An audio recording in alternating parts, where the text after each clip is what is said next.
Hey, it's Conrad Thompson, and we are live at myworldpod.com. And today's topic is going to be TNA Genesis 2010, but we couldn't tell that story without the Hall of Famer, the greatest professional wrestler of all time, your friend and mine, Double J, Jeff Jarrett. Jeff, how are you, man? Oh, good morning, Connie. We're live here on YouTube. Happy to be here.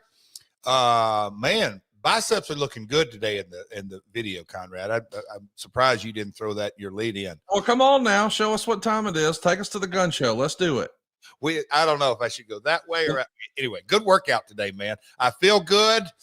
Wrestling is in the air. You know, it's springtime, man. I don't know about if on your neck of the woods down on your piece of the Tennessee River, but it is beautiful up here today. I love springtime. So, Connie, lots of football crap going on that really means nothing, but man, oh man, all the sports shows can make a headline out of anything, which is fun. But coming off a red hot revolution, and my man, I'm gonna give it right up top of the show.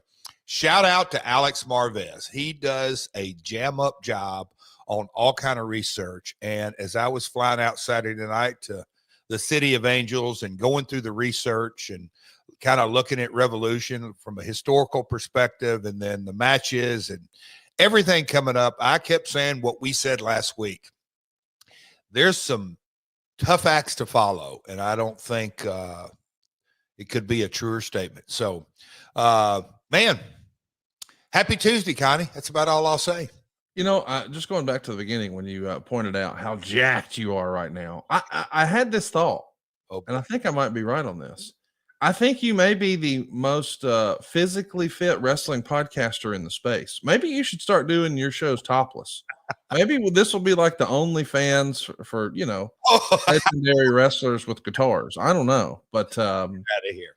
You know, AEW Revolution was one banger after another. I actually tweeted out right before the main event. Imagine having to close this show.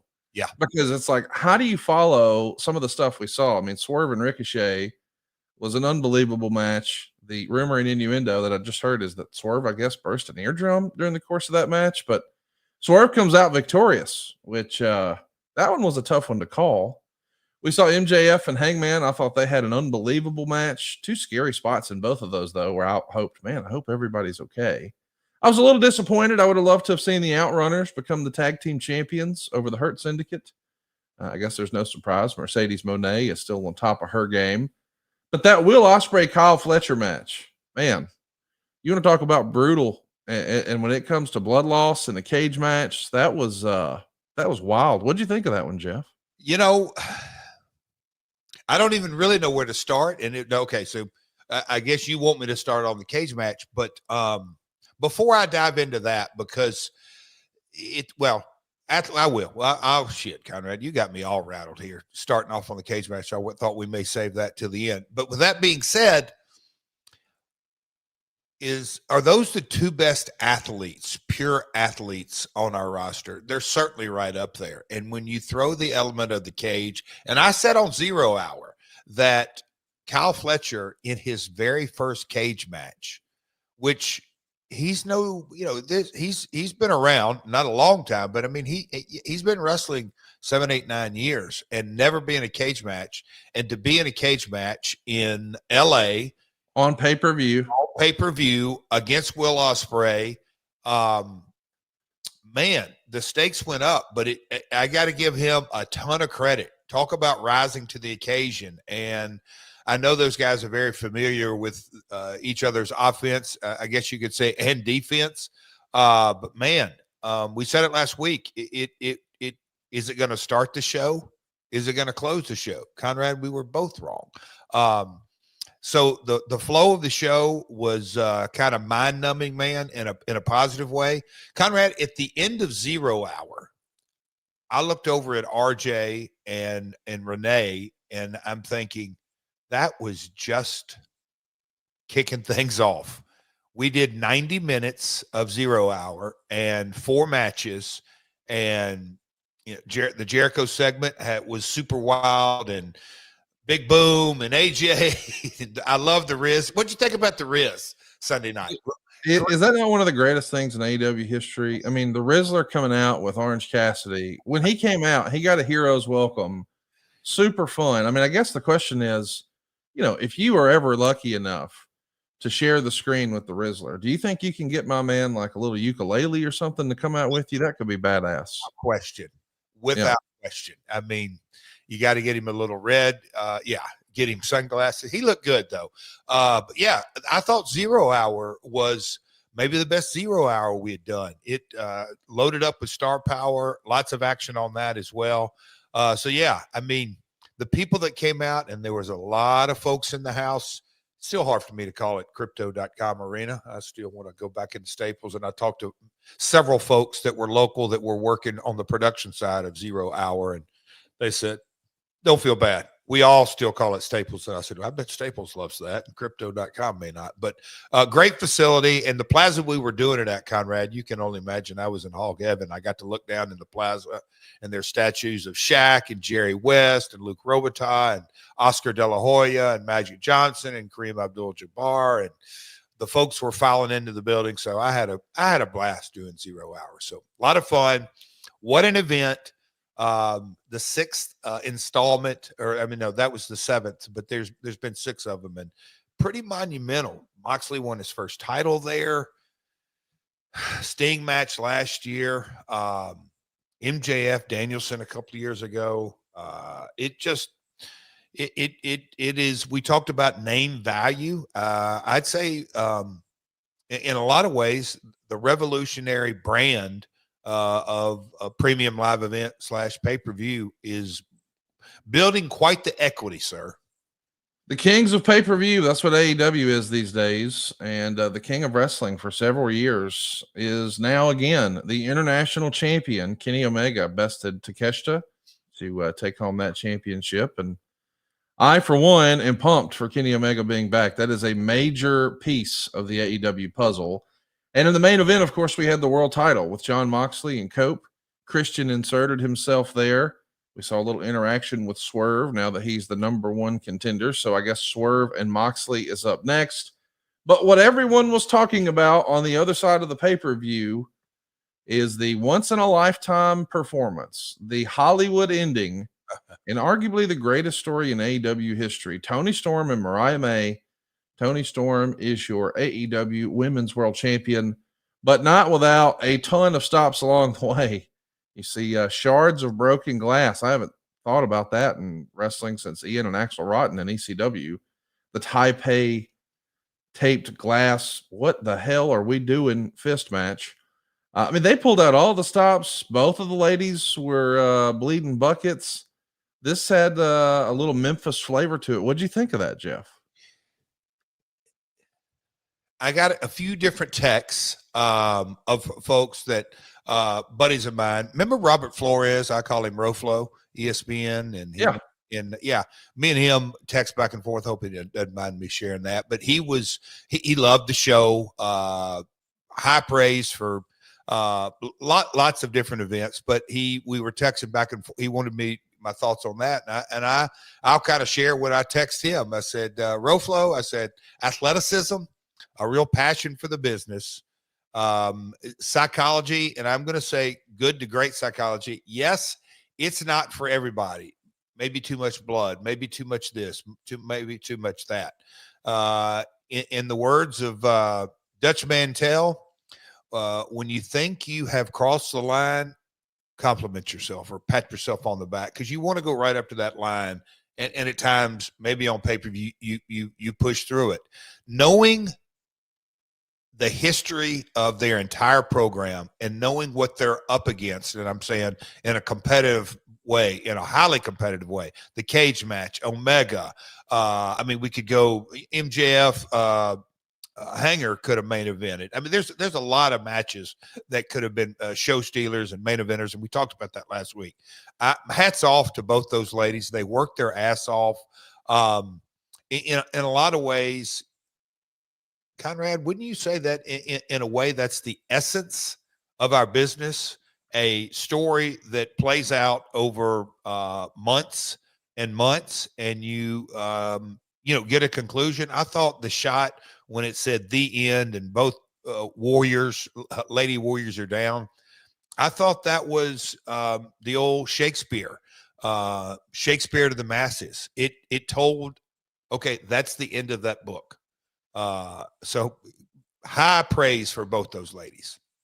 I thought it was fantastic. I loved the ending shot where you see both of the ladies sprawled out, and you get that shot from above. And as it pans out, if that's even the right word, we see the jumbotron that says "the end." I thought that was a cinematic ending. It was really, really awesome. I was a big fan of it. I'm a big fan of those ladies and can't wait to see what they do next. But anytime you come out of a pay-per-view and everyone says it was a great pay-per-view, but so and so should have closed, when there is a debate about what the best match was, that's a good thing, guys. It's not a bad thing. Yeah. And look, man, I got into a rabbit hole. A guy in the lobby. I don't want to spend too much time on it, but the word tribalism, came up, and I think he kept using the word divisive. And I said, opinionated, divisive, tribalism. I said, at the end of the day, we're all talking about professional wrestling. Yeah, society kind of has doubled down in the political rhetoric. I don't think I've ever used that properly, but the discourse and rhetoric in all of life. I mean, I said it last week. People are arguing about nonsense in football right now online. I follow a couple of insiders on NFL football, and you would literally think it's like they're deciding who's going to win the Super Bowl, as if that is the end all be all. But man, society's that way. But boy, professional wrestling, it is what an ongoing discussion. Sometimes it gets a little exhausting because it's like, what are they really arguing over this? But hey, man, you retweeted the AJ Styles quote or comment. I thought that kind of wraps up a lot about Revolution. There were several moments Sunday night that I think you would say, yep, I'm proud to be a wrestling fan. Yeah, the AJ Styles thing that I retweeted for those of you who don't follow me. And if you don't, what the hell are you waiting for? I'm a solid follow. Hey, it's Conrad Thompson on Twitter. AJ said something like, eventually I realized that wrestling is less about the matches and more about the moments. And I think he's right. I think he's on to something. I mean, some of my friends, my wrestling friends, they still shake hands like Hulk Hogan and Macho Man did in like 1988. They're not imitating exactly what happened in a match. It was that moment where the mega powers came together. So I think you're exactly right. And we all live for those moments. And there were a lot of those at AEW Revolution. Of course, the beat goes on. AEW is coming to Philadelphia next. And Tony Khan has made it clear that at times AEW is for the sickos. And if the sickos had a mailing address, it would be Philadelphia, Pennsylvania. Would you agree with that? Good old Philly. I love it. Yes. Oh boy, don't get me started. I don't know if you want me. They booed Joel Embiid, their own player, at a WWE taping. There was a Super Bowl. They booed Santa Claus years ago. Yeah, exactly. That kind of sums it up all. But yeah, the Philly. I don't even want to call it sports fan. The Philly fan is unique. I'll say that, very unique. And how great is it that their baseball mascot is the Fanatic? Exactly. I mean, that's what Philly fans are for wrestling. They're fanatics. I can't wait to see them in front of a hot crowd. Of course, AEW is coming to a town near you. Pick up tickets if you haven't already. AEWTIX.com is where I recommend you check it out. And by the way, it wasn't just regular wrestling fans like you and I in attendance in Los Angeles. It was a who's who of celebrities, just one after another. Our man Ron and our man Paul and Leslie Jones was there. And my buddy Jeff Jones is a huge mark for The Wire. And I mean, there's just so many stars that were there that night. I, for one, loved Workaholics, and I was really excited to see Adam from Gemstones there. And it felt like a major happening. It always does when wrestling's in LA. I'm glad that they got their fill of AEW this past weekend. We also saw some huge news break on Friday that made me smile ear to ear, and I know it did you too. Oh boy! Finally, Lex Luger is going to take his place in the WWE Hall of Fame. He is going to be a member of this 2025 class. They've already announced Michelle McCool and Triple H. There's been rumor and innuendo that the natural disasters are going to be in, but Lex Luger being a part of this is a big deal. They're going to be streaming it live on their socials and Peacock. It's going to happen the Friday before WrestleMania. So the night before WrestleMania, I assume they're going to do it right after SmackDown at the Fountain Blue. And we had Lex on with Eric yesterday over at 83weeks.com to just talk about it. And we talked about his walk with the Lord and how it really turned his life around and what a big part that has been of his life. But he had not yet put together 2 and 2, Jeff, that when Lex Luger finally goes into the WWE Hall of Fame, it's on Easter weekend. How great is that? How cool is that? Yeah. That's super cool. Gosh, I've known Lex a long time. We broke in about the same time, but he skyrocketed to, immediate fame. He was down in Florida, and so I knew him from afar, and just, I guess you could say, the typical too much too soon kind of chatter and all that. And so I had this image of my mind of who Lex was, and I got to meet him. First time I met him, he was actually as the narcissist in Louisville, Kentucky, and I got to work with him. And then obviously went to WWF, and me and Lex shared many a rent-a-car together and traveled together and laughed a lot together. And then, through the years, WCW and all that kind of stuff, a little bit in TNA, and, kind of his life's journey. And when we've seen each other over the last, I'll say, I don't know, 5, 6, 7, 8 years, I'm not sure what it may be, but at different conventions, man, it's always just kind of the look in Lex's eye.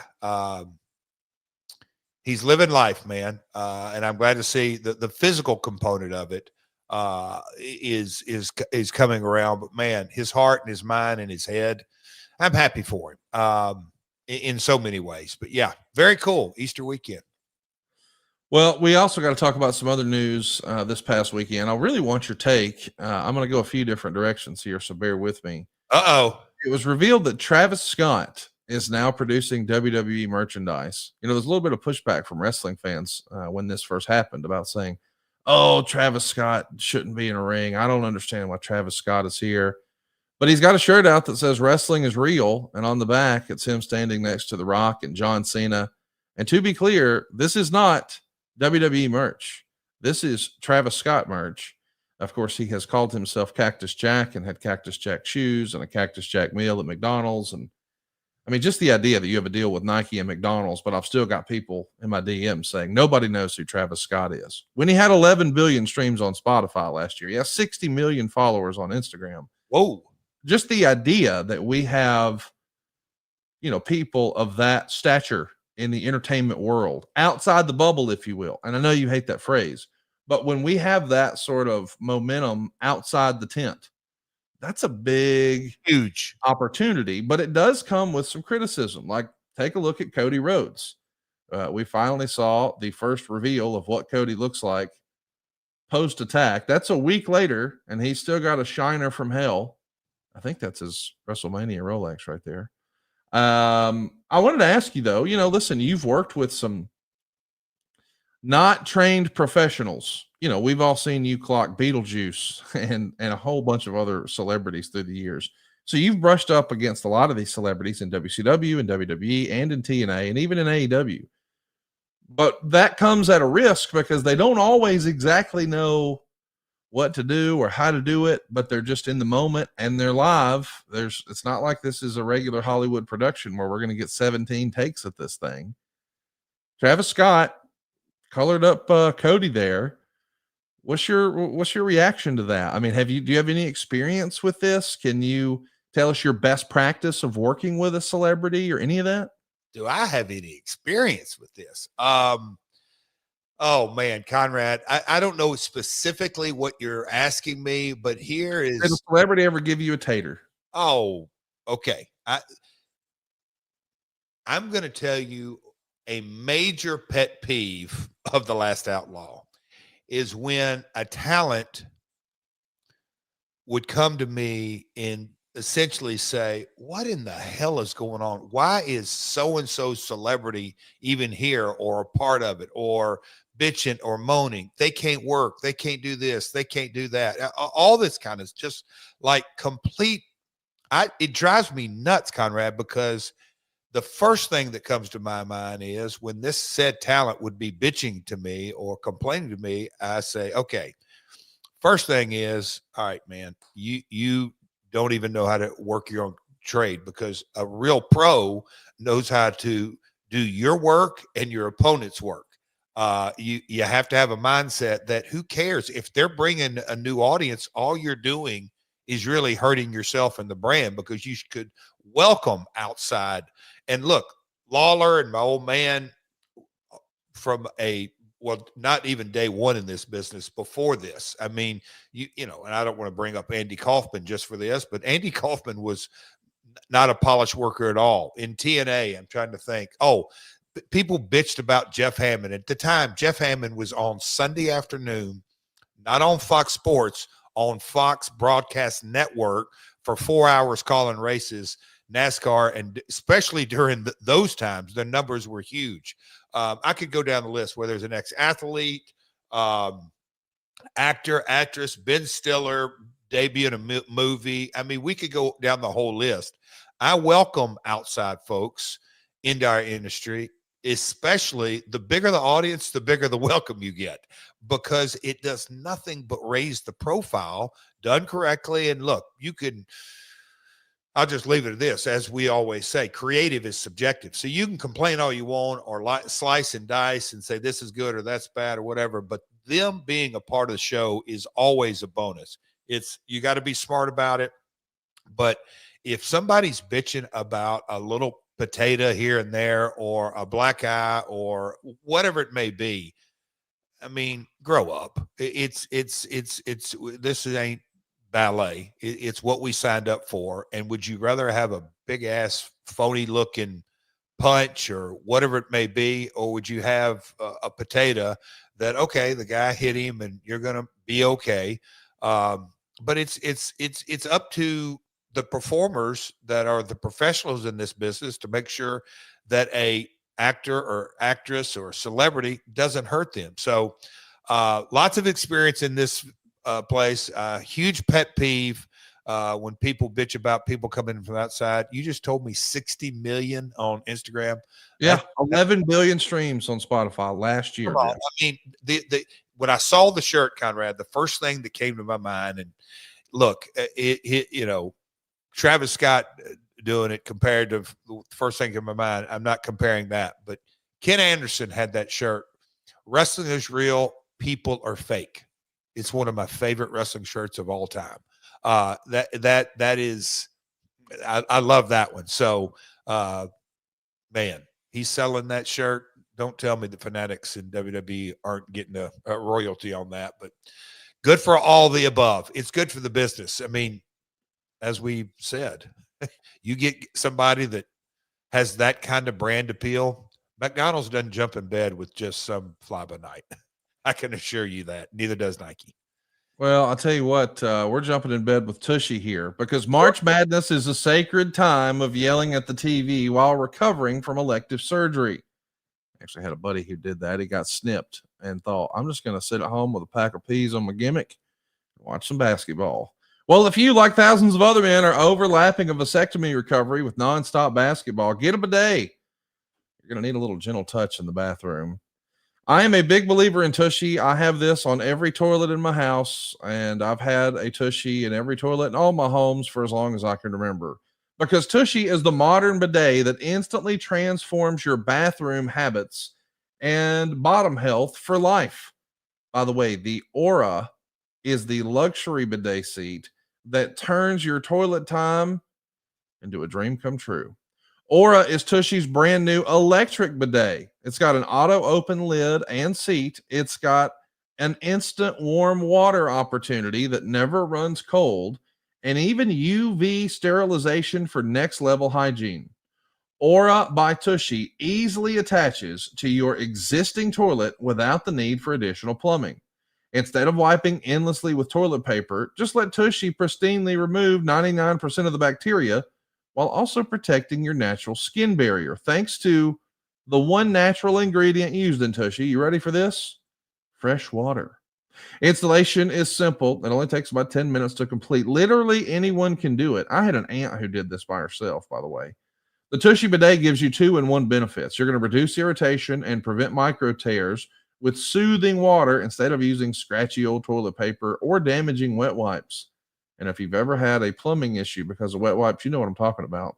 It's also easy to use. You just sit down, cleanse, and then you even dry using the built-in air dryer. That's right. Cleaning yourself after using the bathroom can now be hands-free thanks to Tushy. People who've made the switch to Tushy use up to 80% less toilet paper. No more clogged toilets, no more wasting money on something that does an inferior job of cleaning your body. And every Hello Tushy bidet comes with a 30-day hassle-free return and a 12-month warranty.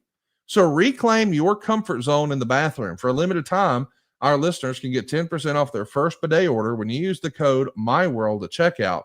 That's 10% off your first bidet order at hellotushy.com with the promo code MyWorld. So, Jeff, our topic today is Genesis 2010. But before we get there, I do want to mention that you and I are doing this one live because you were traveling home on Monday when we normally record. And I'm locked and loaded because tomorrow the SEC tournament starts. And this is going to be huge. Over the weekend, of course, we saw Grant Nelson and the Alabama Crimson Tide take the #1 Auburn Tigers to the woodshed in Auburn, hitting dunks on folks and hitting the Crimson Crane. I'm fired up about it.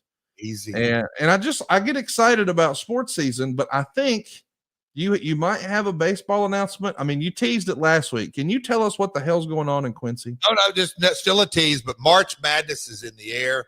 It's a frenetic frenzy. And yeah, you know what? Speaking of March Madness, I'm going to be playing, and Conrad, we're going to have to get a graphic and all that kind of stuff because Warner Brothers Discovery sends out kind of a talent email, and people can opt in and play the March Madness and pick out the men's and women's bracket. So maybe we'll show that next week after I fill out my bracket because the Vols are going to stomp a mud hole in your Crimson Tide's ass. But no, speaking of baseball, Springfield Lucky Horseshoes up in Springfield, Illinois. We're making all kind of announcements, but the big announcement in Golden Rule Entertainment, which I'm a part of, Quincy, Illinois, March the 21st is the day, Conrad. Be looking.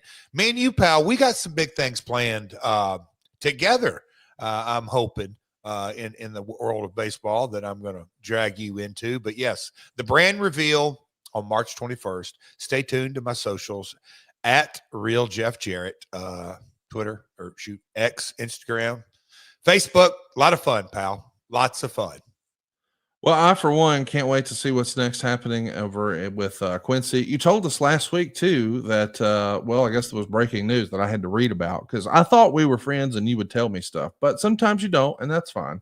So I got surprised like everybody else that you're a part of Acclaim now, and Acclaim made one of my favorite video games of all time, NBA Jam. I actually have that arcade game and have for over a dozen years. Big fan of NBA Jam. And I can't wait to hear more about Acclaim, but I do want to ask you about an NBA thing that I think has some wrestling relevance. Oh, I don't know that anybody else has talked about this, but I feel like you might be uniquely qualified to talk about it. There's been a huge controversy this year in the NBA about LeBron James' son, Bronny James, going into the league. And there's been a lot of criticism saying, oh, he doesn't deserve it.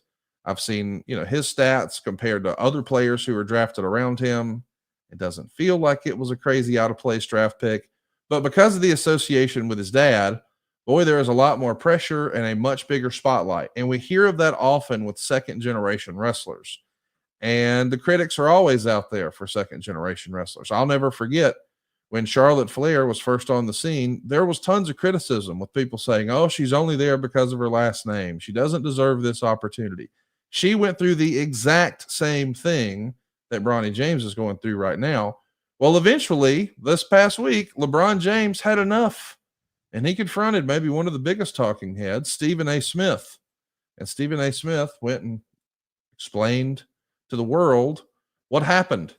And I guess the gist of the message was, stop effing with my son. So these guys have been friendly for a long, long time. That is no longer the case. LeBron is upset with Stephen A. as a critic of basketball and just an ESPN talking head, if you will. But you've seen this in wrestling, even back in the Memphis days. Daddy said sail. Tell me a little bit about how you received that and how you saw it. And are there any similarities to professional wrestling you can speak on? Oh, the second generation. I mean, gosh, Conrad, we could go on and on about how many there are now, but I've observed multiple times one side of it, and I lived another side of it. And, maybe at the end of the day, I literally, and it was some tough times, I wouldn't change my old man's attitude and how he parented me and treated me, because that sounds rough, but how his mindset on his son getting into the business, and he went a 180 from how Nick Goulas treated George Goulas. And I wouldn't trade it for the world, but I think at the end of the day, we all got to deal with our own life's experiences. And I've read a lot about this, Conrad, and you kind of look at different, there's all kinds of analogies, but, LeBron didn't have a father growing up. So what is he's doing the best he can do. Although I'm not sure, and this is just my opinion, and I'll try to stay on my side of the street, if you will, but if I'm Bronny James or I'm Bronny James's buddies and I'm watching my dad get into it with Stephen A. Smith about stuff, I think Bronny wants to crawl in a hole. At the end of the day, we all got to make it on our own, and the doors that LeBron can open, whether it's the G League or whatever it may be. But man, he has really opened himself up. Now, does LeBron care? Hell no. He's been in the league. He's still at the top of his game. He is, he's more than my man Satnam Singh. He's more than one of the billion. Just the talent and the longevity and everything goes with it. So if he wants to do it, more power to him. Although I wonder how many conversations he's had with Bronny about this, in that, wouldn't he be better off just to leave it alone? I feel bad for Bronny. I do.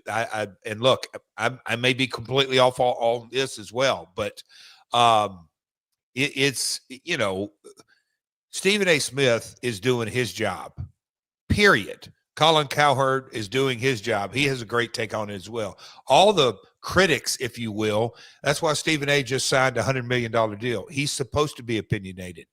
And I take LeBron getting on Stephen A. is getting way out of bounds. It's Stephen A. and every other broadcaster's job to report on what they see. They're literally just like Dave Meltzer. He is doing his job. Now, is he telling the truth? It's irrelevant. Is he, trying to kind of create a different narrative? And I'm not saying just Meltzer. I'm just saying that's what they do. That is what they're paid to do. As long as they're talking about LeBron should just keep playing basketball. And when you kind of study, because there's always the comparisons about Jordan, and that was one of the articles I read. Michael Jordan's father, obviously, and mother, Jordan, and how he treated others in the press, in business, in all of that. Yes, it's a different era, different age, but there's, if you want to compare the two and how they carry their lives, man, there is really no comparison. I just thought it was a bad look all the way around, but LeBron don't care, obviously, but I thought it was a bad look all the way around for LeBron, the Lakers, and Bronny. It's unfortunate. That's just my opinion. And like they say, everybody's got an opinion, like everybody's got a, what? So it is what it is. But man, it's made headlines. And as we know, Conrad, the more LeBron fights it, the more press is going to come out of it. And that's where there will come a day when LeBron ain't playing ball and Bronny may still try to play ball. that's when it's really going to be tough, because my old man knew that day one. There's going to be a lot more times when I'm not around, and you better be able to survive. And that's his mindset. So I'm going to make sure I make it as hard as I possibly can on you while I'm around. So when I'm not around, hopefully you'll have a skill set to survive. Well, I appreciate your mentality and your thought process on, just the whole second generation thing, because you've seen it, you've lived it, you've watched it in wrestling, out of wrestling, and I know you're a basketball junkie, so I knew you would have an opinion. And I'll tell you what, I've got an opinion when it comes to growing your business. Envision can help. Envision marketing consultants have been a real life hack for me.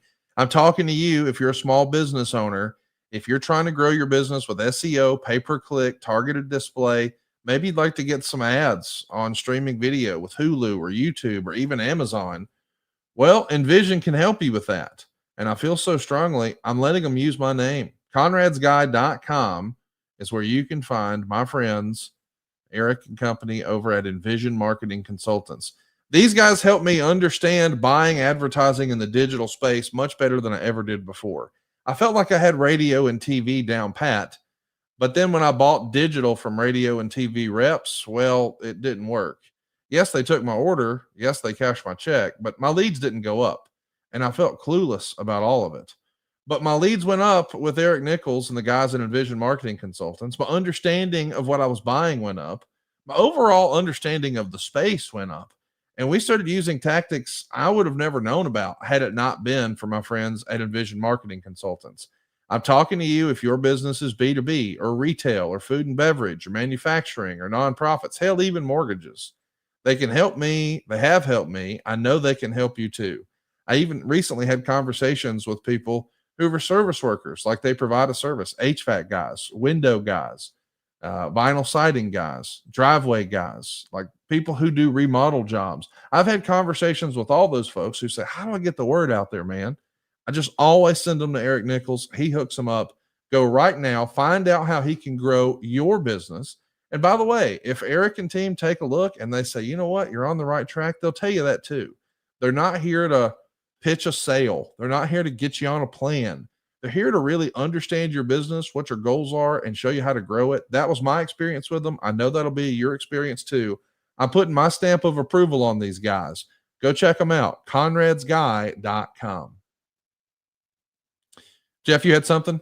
Oh, yeah. You know what? I was just sitting there thinking, and I wanted to hit it. When I walked in the crypto on Sunday, Conrad, there's, how locker room talk is. You can talk AEW, TNA, WWE, independents, all kind of wrestling talk. Man, I got hit up more about Acclaim, and there's a lot of gamers, if you will. And I'll just say kind of the plus ones backstage and friends and all that. And I said, hey, you are really hitting me with a lot of questions, but I do want to give this email. hello@playacclaim, hello@playacclaim.com. There's the graphic. If you have serious gaming questions, concepts, ideas, bring an idea to life, hit us up at the email. Alex and the entire team could not be happier with the launch, and we already have 3 games we're going to launch this year. So we're off and running. It's going to be a fun journey. So playacclaim.com. I want to jump into our topic. We're going to be talking about TNA Genesis 2010. I mean, that's really the pay-per-view we're building towards, but that's not really the story. The story behind the story, as you might say, Jeff, is we're getting ready to take TNA to Monday nights. We're going to be competing head-to-head with the WWE, and we've covered some of this in the archives. But as we're getting closer, it's made clear that you guys are at least having preliminary conversations with Ric Flair. But even the last observer of 2009 says that he's not signed and that, it's sort of touch and go. That's sort of the narrative we get. I know a lot of our listeners are familiar with Ric Flair. I'm sure all of them, but maybe none of them have ever done business with Rick. Rick at times can be emotional, and he wears his heart on his sleeve, and he follows his heart, and he says what he feels and so forth. Was it difficult to get Rick on paper with TNA? Was he having heartburn about, I just had this big send off with WWE. I don't know if I really want to do this. Was he second guessing it? Was it the terms of the deal? What were the challenges in getting Ric Flair on paper for TNA? Man, Conrad. So this let me think how to give you the short version. I'll just call it Dixie played the power play in August, September of 09. And that was when, as the sheets call it, sent home during that fall. But during that time, that's when she called, and we went to Tampa and met with Hulk, and Eric and Hervey were there. But we're talking about getting Hulk on board, and then just kind of that natural, there was no doubt me, Dixie, the Carters, we were doing what we needed to do. We all wanted to get Hulk on board. And not long after that, I heard, hey, man, Flair is interested. And I'm thinking, there ain't no way. That send-off in Orlando, when was that send-off? How far removed are we from that, Conrad? Well, end of March of 08. So a year and a half. 2 years, yeah. And but in my mind, I thought Rick was quote unquote done. In 2022, we do this. You finished him up. Yeah, but I really didn't think that would come into the equation. But when, because Spike was fired up, and 09, and not to go too far back, we were really on a roll with our ratings. We were tapping on 2 million viewers every week and quarter hours that were right in that range, week after week after week after week. And so the crew at Spike, and obviously our crew, we saw the momentum really building from January to essentially August and September. And so getting Hogan on board, and then Hogan, I'll say, wanting to start recruiting his team. And I was just kind of like, damn, this roster. And I go back to the conversations that I had with Dean Broadhead. Hey, man, our talent budget is over by, $1,400. Dallas isn't going to be happy. And I'm thinking, okay, we're getting Hogan on board, and you're talking Flair, and then you're going to be talking all these other talents. That, my business brain kicked in gear. But I don't think getting Rick on board, I think it was just a matter of dates and positioning. At that point, I'll just say the checkbooks were out kind of across the board, not only Dallas, but Spike as well. We got to talk about some other news and notes as we get ready for this big show. On December 21st, 2009, there's a tryout match given to a couple of young performers known as Nick and Matt Jackson.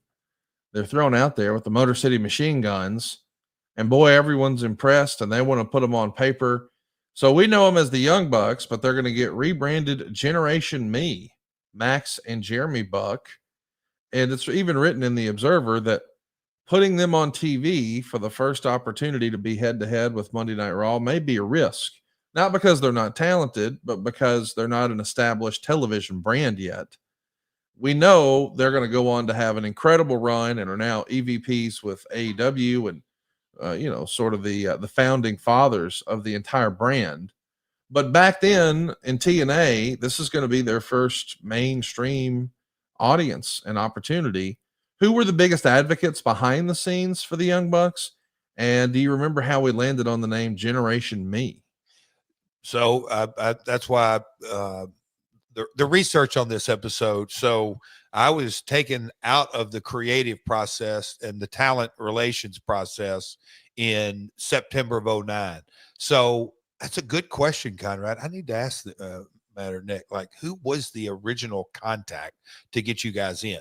The rumblings I heard, not really about the Bucks, but about everything, was, the complaints about the 6-sided ring. Eric was not a fan of the X division. Just some different things, wasn't the biggest fan of the knockouts, and just Hogan wanted to bring his crew in. And the early signs, I just scratched my head but kept my mouth shut because of all the crap that had gone down. You got to come to the dance with what got you there. And every kind of little tidbit I heard was getting so far away from what TNA, the essence of the brand really was. And what a lesson I learned as I sit here today. But we'll keep chatting 2010. But man, it was a real business lesson that I experienced from during this time. We got to talk a little bit about the actual debut show. It is a star-studded affair. TNA debuts Hulk Hogan, Ric Flair, Eric Bischoff, Scott Hall, Sean Waltman, Jeff Hardy, and then of course you've got the other names: Val Venus, Shannon Moore, Orlando Jordan, Bubba the Love Sponge, the Nasty Boys. Meltzer would even write that it felt a little bit like a WCW Nitro in that it's one star after another. The show sets a rating record for TNA. It does a 1.45 rating and with 2.2 million viewers. And this is up against Monday Night Raw. So, of course, Raw wins. Of course, there's a gap. The gap's not as big as expected, and it sets a record. But it is a major paradigm shift for TNA. And I know people who were longtime TNA fans, they weren't all the way happy about it. Did you find yourself having mixed emotions that this isn't exactly the creative I would have done? I wouldn't have pushed it this way. However, did pretty good. Can't be upset with that. So Dixie came to me and was good for her. She was chest out and happy and what'd you think and all this. And I said, hey, man, I could not be happier, but can I ask you a question? She's like, sure. And I said, do you think we would have done the same rating with only Hogan showing up? And she said, it's a good question. And kind of typical Dixie, she didn't know exactly. Like, if you say either way, I guess she was thinking, like, she always thought this like a gotcha question. And it wasn't. But my point being was, I think the curiosity of Hogan on a Monday nights is what brought. And wouldn't we have been better off to debut Flair the next week, or just Hardy the next week to kind of keep it going? Because man, you talk about shooting your entire wad night one. I get it. And what was really interesting was, and I don't know if you were about to mention this, is the counter move that Vince did. I was like, bringing back Bret Hart for the first time. Yeah. And Sean, I mean, yeah. Bret and Sean in the ring together. That's what they promoted, right? Yes. I just went, now that tells you something right there. And I remember having the conversations with Spike kind of on the side, like, now, if that doesn't tell you something's going on, but hey, man, it was an interesting time, but I was not in any position to even make a suggestion, but I thought it was shooting it all in night one. So I personally thought it was horrible creative. Well, I do want to ask you, as we're talking about this interesting period, whenever I have a conversation with Eric Bischoff about this TNA experiment that he had in his career, he always makes it clear that he was not in control. He was not in charge. But if you read the torch, here's what Wade said. Hulk Hogan addressed the wrestlers in the afternoon, and the person who seemed to be most in charge during the day was Eric Bischoff. Although his role has yet to be defined officially, Bischoff, when asked, won't tell people if he has a title or a long-term official role with the company. He was the point person that people were checking with when it came to any changes or anything that needed approval or clarification. Vince Russo and Ed Ferraro were also doing their jobs as usual in terms of writing the script and working to get it executed, including producing the pre-tape segments. How would you describe Eric's role at this period? We'll call it the first Monday head-to-head with Monday Night Raw. At this point, and again, I was still, I'll call it, I was obviously, so I wasn't in every conversation, which to me, that gives complete information. But me and Andy Barton said, and maybe not on this Monday night, but it became the five-headed monster because, at the end of the day, on paper, Dixie was in control. But Dixie at this point gave Hogan essentially all the power. And Eric worked for Hulk. And to Eric's credit, he would always hey, let me run it by Hulk. You know, get the Hulk blessing, and then there's certain things that I get it. Eric doesn't need to ask Hulk on this. He knows exactly what Hulk would want or do or whatever it may be. So at this point, Eric, and I think even on paper, he was working for Hulk, period. And I think obviously that over time, and then BHE became the executive producers, and you know, it really spiraled into a completely different situation. But Vince was the lead writer, and Ed Farrar helped him, and then you can kind of throw in others in there. But you had Dixie, you had Hulk. Bruce wasn't on the scene yet, right? No, he wasn't on the scene yet, I don't think. Or was he? But anyway, Eric worked for Hulk, to answer your question. Yeah, I think Bruce did come in, but I don't think not yet. Yeah, right. I don't think he came in until after. I know he came in 2010, but I think it was like October of 2010. Yeah, that's what I thought as well too. Yeah. So we know that Spike is behind some of the moves to bring in Hogan and Bischoff. Is this the era where Spike started to take a more active role? You know, I know that they have helped fund some contracts like Bischoff and Hogan and allegedly Sting. Does Spike's financial support in terms of, hey, we'll pay for that, not necessarily in terms of we're going to pay you for the show. I'm saying almost like, hey, we will shoulder that expense. We'll cover that overhead on your behalf. Does that start with Hogan and Bischoff, or was it prior with Sting, or do you recall? So I think they call it a talent something payment. That's how they cachet it. And I wish I could remember the first time we went to them, but when we were in negotiations, they basically said, yes, we will kick in. And we would go for them. When we went to HD in 09 and went out to, no, that was 08. When we went to Vegas and Hard Rock and did that show and did all the upgrades, I mean, Spike could not have been a better partner. They did the post-production upgrades, massively help with that. They when we were converting, that's still, man, to think about how time has changed from going from standard def to high def. You know, we had to redo everything in our post-production facility and the cameras we were using and the truck and the live. And it was a major shift, and Spike kicked in on that. But they certainly came to the table, and the Sting money, I want to say it came after the Hogan original bump, because Hogan, again, we had built enough equity in our ratings and our momentum. And I say we proved ourselves because, again, coming in on Saturday, and that's how they viewed us. And so we had to stair step, and we earned. That's one of the things I'm most proud of, really, in my entire business career, is that we came in at such a low licensing figure. And the only time slot that, a Saturday night, late night, and worked our way up. And then to get to the point of, the money that we had coming in, and then they were giving us bumps on talent. It was really a fruitful, if you will, but I think the Sting came after the original Hulk talent bonus money. I do want to spend a little bit of time talking about the way you're perceived and portrayed in the media at this point.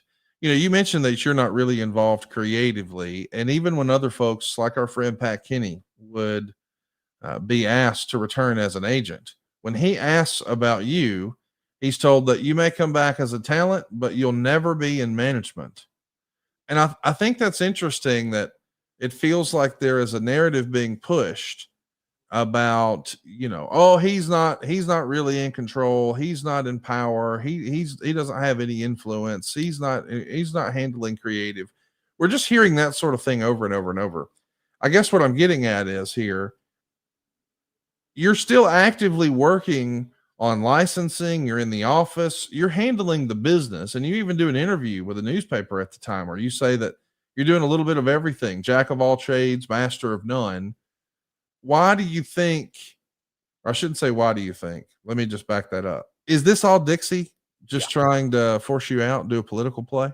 Well, I'll defend her a little bit here because essentially, after the dust had settled, and to this day, hindsight is 2020, but I think Bob saw through it much earlier than anybody would really, because when push came to shove, okay, Dixie, do you really want Jeff out? Oh, no, no, no, no, no, no. I don't really mean that.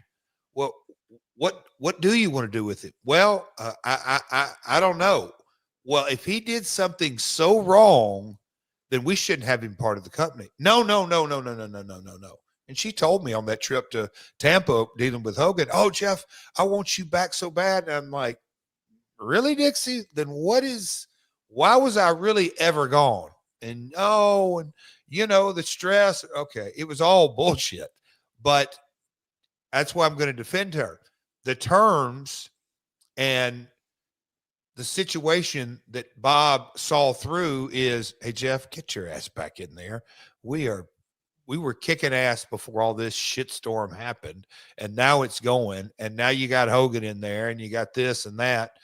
Essentially, read between the lines, do everything but creative and talent. Get your hands involved in everything. And that was the reality. And I was actually very relieved in a sense that I didn't have to deal with writing shows, turning in shows, getting them approved by Spike, or, getting them, go over them with Spike. I didn't have to get into the grind of the post-production and making deadlines and all that. And certainly didn't have to deal with talent and finishes and all this. When I went to TV, I was just talent and talent only. And then, the live events, the licensing, the international, that's where, and me and Bob, and the attorney out in Dallas, I said, the live event business alone is time consuming. Let's get that thing rocking and rolling where we ain't going to be drawing 10,000 people, but we can go make money all 1,500 to 2,000 and quite a bit of it. If we do it right with ticket prices and merch and keep the cards, in line and all the things that go with that. So Dixie wanted to make it a point, and it's in that writing that Pat Kenny said that. It never didn't give up that source, like who actually said that. So was that a Meltzer fiction line? I kind of think so, because I don't even think Dixie would say what that article said. Maybe. I don't know. Let's talk a little bit about Jeff Hardy. We know that he's going to come in here. That's a big opportunity. He's a big star, but he's also got some legal troubles hanging over his head. He's been courted by Mexico, but doesn't have a real firm offer on the money. But he's got a firm offer from you guys. It's an easier schedule. There's not going to be any house shows, and he's going to come in. But I'm wondering, was there any pause about, since his legal situation is not all the way buttoned up, does Spike perceive that as a risk? Do you think TNA is totally transparent with Spike about those risks? Or is it a don't ask, don't tell thing with Spike? With Spike and Hardy, that was the good thing that, what's our saying, Conrad? Don't make my problem your problem. That's a Jeff Jarrettism for sure. That kind of stuff that, whether it's Kevin K, Brian Diamond, Fishman, whoever it may be at Spike, they defer to our judgment and like, hey man, if you're going to put him on your brand, then cool. But we're going to respect and defer to your judgment on what the reality was of Jeff's situation. All the details, of course, don't come out until after the fact, but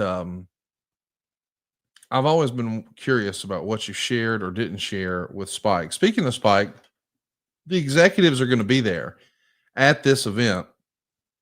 This January 4th thing, did this feel like, I know you weren't necessarily there at the time, but Bischoff would talk about how whenever they would do Nitro at the Georgia Dome, like when Hogan dropped the belt to Goldberg, they brought in a lot of Turner corporate, and they brought in some sponsors, and for lack of a better word, it's a dog and pony show. Look at what you've built. Look at what you've invested in. Is that sort of what you're going for on January 4th, do you think? So, Conrad, and look, I know that I'm the worst or let me think how to say this. So we'll say from September to December, people calling me and telling me, and I knew it, what I wanted to hear is, but obviously now enough time's passed and you can kind of gather fact from fiction and deciphering all this. But, one of the things that I think Dixie realized very quickly is, okay, remove Jeff. At the end of the day, who's the buck stop with? Oh, okay, it stops with me now. It's clear. I made the power play, all that. Well, careful what you wish for, because Vince Russo or Ed Farrar or any of the agents or anybody in the truck, talent relations, production, creative, it was go ask Jeff. Yeah, I mean, that's just the seat you sit in. Go ask him. Go ask him. Go ask him. Now all of a sudden, Dixie sat in that seat, and she don't have a clue about television production, and really didn't have much of a clue about creative, and certainly on the talent relations side, it's easy to tell guys yes. Telling them guys no and telling them what they need to hear but don't want to hear, that's a completely different story. So after about 3 or 4 months of that, the talent, and look, Keith Mitchell, different talent, Russo, others, it was very obvious, okay, she's steering the ship. I'm not sure she has the skill set, but again, I'm going to go back to she wanted that spot and then probably found out pretty quickly, oh boy. Well, with the news that Hogan's on board, there was a real, my perception, my understanding that, okay, this is pretty cool. All right. Spike's going to be behind this. This is big, the biggest box office attraction in the history of our business, and a little talk of Flair and Hardy and RVD and, just the different names were coming. There was a real groundswell of, okay, we had it going for 07, 08, 09, and then end of 09, man, it was kind of a rudderless ship. But now all of a sudden, okay, Eric's coming in. Look, he ran WCW. Hulk, big box office attraction. Flair, there was a lot of optimism in the air from all parties, from talent, from creative, from the network, and the fan base. I think prior to Hogan coming and showing kind of what his skill set and creative vision was, prior to that, there was a boatload of buzz. And you just kind of look back, look at the number it did on that Monday. It set a record. So there was great anticipation for all things that were about to come. I'll tell you what's going to come. Some better nutrition thanks to Factor. Factor has chef-made gourmet meals that make eating well easy. They're dietitian approved and ready to heat and eat in just 2 minutes, so you can fuel right and feel great no matter what life throws at you. Factor arrives fresh and fully prepared, perfect for any active, busy lifestyle. You can lose up to 8 pounds in 8 weeks with Factor Keto meals. That's based on randomized controlled clinical trials with Factor Keto. Of course, your results will vary depending on your diet and exercise. But with 40 options across 8 dietary preferences on the menu each week, it's easy to pick meals tailored for your goals. You can choose from preferences like Calorie Smart, Protein Plus, or Keto. Factor can help you feel your best all day long with wholesome smoothies, breakfasts, grab-and-go snacks, and more add-ons. Reach your goals this year with ingredients you can trust and convenience that can't be beat. And listen, let's just be honest. We've had a lot of meal delivery services here on the program before. This is the one that Jeff and I stick with. Even when you're not hearing their ad here, Jeff and I are still chomping down on some Factor. If you're watching with us on myworldpod.com, you'll see that we've got some juices there in the images. Man, I smash those every morning. It's fantastic. Go right now and eat smart with Factor. Get started at factormeals.com/factorpodcast and use our code factorpodcast. You'll get 50% off your first box plus free shipping. That's Factor Podcast at factormeals.com/factorpodcast to get 50% off plus free shipping on your first box. Connie, today's Tuesday, and you know what that known around the Jarrett household? What's that? Factor to delivery today. I love that. I got in from the gym and is sitting on the front porch and got energy bites in there, got those juices, and then I said, Karen, got any salmon? She said, yes, Jeff. The salmon's in. I irritate the shit out of her about the factor because I'm peculiar about it. But yeah, chicken, salmon, steak, energy bites, the juices, folks. Promo code Factor Podcast. Get on it, boys. It is delicious. Let's talk about Taz. It's written here. This made me laugh. He's a friend of mine in real life. And here we are 15 years ago. And it's written, Taz is talking about getting a knee replacement. He got it 14 years later. I mean, my goodness, my dude was hobbled around for a while. And he was like, nope, not cutting on me. I got a story. Okay. I guess I should share this. So backstage, look, Taz is a buddy of mine too. We're laughing, cutting up. But Conrad, since you said he's a real life friend of yours, you will enjoy this. So, he did 0 hour matches, and then he did 2 or 3. I forget it. But Nigel went out and did 3 or 4 matches, and he was going back. I caught Taz backstage not long after he'd been backstage and walked by him, and I said, "Oh man, you didn't make it." He looked at me like, "Bro, what are you talking about?" I said, the knee and I don't know if it's brain fog. You just couldn't last the entire show, but that's all right, man. Get back in shape, get back in rhythm." He goes, "What?" I said, "Look, we got over 2.5 hours left in the show, but man, you did shit. You damn did near 3 hours. That's something to be proud of." And I started to walk off. He said, "Bro, what are you talking about? I'm going back." And I said, "It's okay. It's all right. Just chill. Get you a chair. Hook, get him a chair." Anyway, I had fun with him. But, man, I chuckled in research when I saw that. 15 years ago, the dude is looking at knee replacement. Listen, it's, you mentioned earlier that journalists, sometimes it's their job. And I can't believe the timing here. But I guess Wade Keller had done a Torch interview, a Torch talk with Eric Bischoff back on October 1st. And he's going to drop it here in early January when things are at a fever pitch for TNA as they're going head to head with Monday Night Raw. And in this Torch talk back at the very beginning of October 1st, Eric was not too kind to your dad. He was asked about the TNA concept and the weekly pay-per-view concept and Jerry Jarrett. Eric came out swinging. "I have zero respect for Jerry Jarrett. I think he's a con man. He hasn't been relevant in the wrestling business for so long, I cannot really remember. Jerry Jarrett actually called me early on when he was considering this and asked me if I wanted to be a part of it. I politely but quickly said thank you, but no thank you, because I knew it was a failed concept from the very beginning. Jerry Jarrett wouldn't have lasted." Well, didn't. It wasn't until I guess Panda Energy came along. I don't really know the history, quite honestly, that well. I know the concept was a failed concept, and it proved itself to be a failed concept early on. And Keller said, "I will say in fairness to Jerry that he believes Jay Hassman lied to him about what the revenue would be in those early weeks and months, and he overspent based on anticipating that revenue." And Bischoff was quick to retort and says, "In other words, this guy who's supposed to be a wrestling executive and a really smart guy and holds himself out there to be one of the smartest guys in the history of pro wrestling, let a potato head like Jay Hassman convince him of something that he should have known himself. That right there, I think, is a perfect frame for what Jerry Jarrett really is. He's an idiot. In terms of the wrestling business, maybe he's a genius in the construction business, but this is a guy that ran a small-time territory back when regional territories were relevant, who didn't have any concept of all of a national television platform. He had no understanding at all of what pay-per-view was like. Otherwise, he would have never hired or listened to Jay Hassman. He is what he is.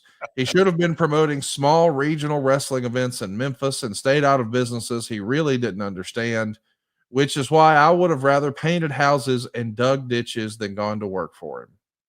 My goodness. I have never seen that interview. Oh, I was not actively following wrestling when this all happened in 2010. So when we came across this in the research, my eyes kind of bugged out, because when I put you and Eric together again through all of our little podcast ventures, I could sense that there was maybe a little hesitation on both sides, and then everybody settled in and we're just a big hunky-dory happy family. But I didn't know that this was part of the water under the bridge, Did you hear about this interview at the time? I know you've had an on again, off again relationship with your dad. It felt like he was unnecessarily being cruel and spiking the ball.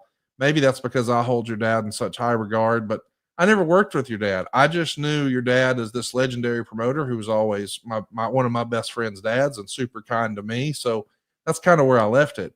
But in black and white, out of context, boy, this reads really bad. How did you receive that? And how do you think your dad received it?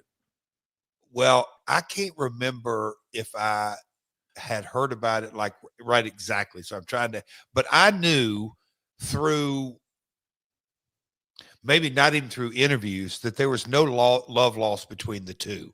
And look, my old man and Lawler too was like, hey, dude, if you get into management, just be ready to be hated. I mean, like that was like when I'm carrying finishes as a 21-year-old kid to spot shows, and that is go by my old man's house, or maybe you go on the landline, Dad, I've got my pen and paper. Tell me what the matches are, how long you want each one to go, and who's winning and how they're winning, whatever it may be. So I've been in, I'll say, in a management role since I'm 2021, and always knew, okay, it comes with it.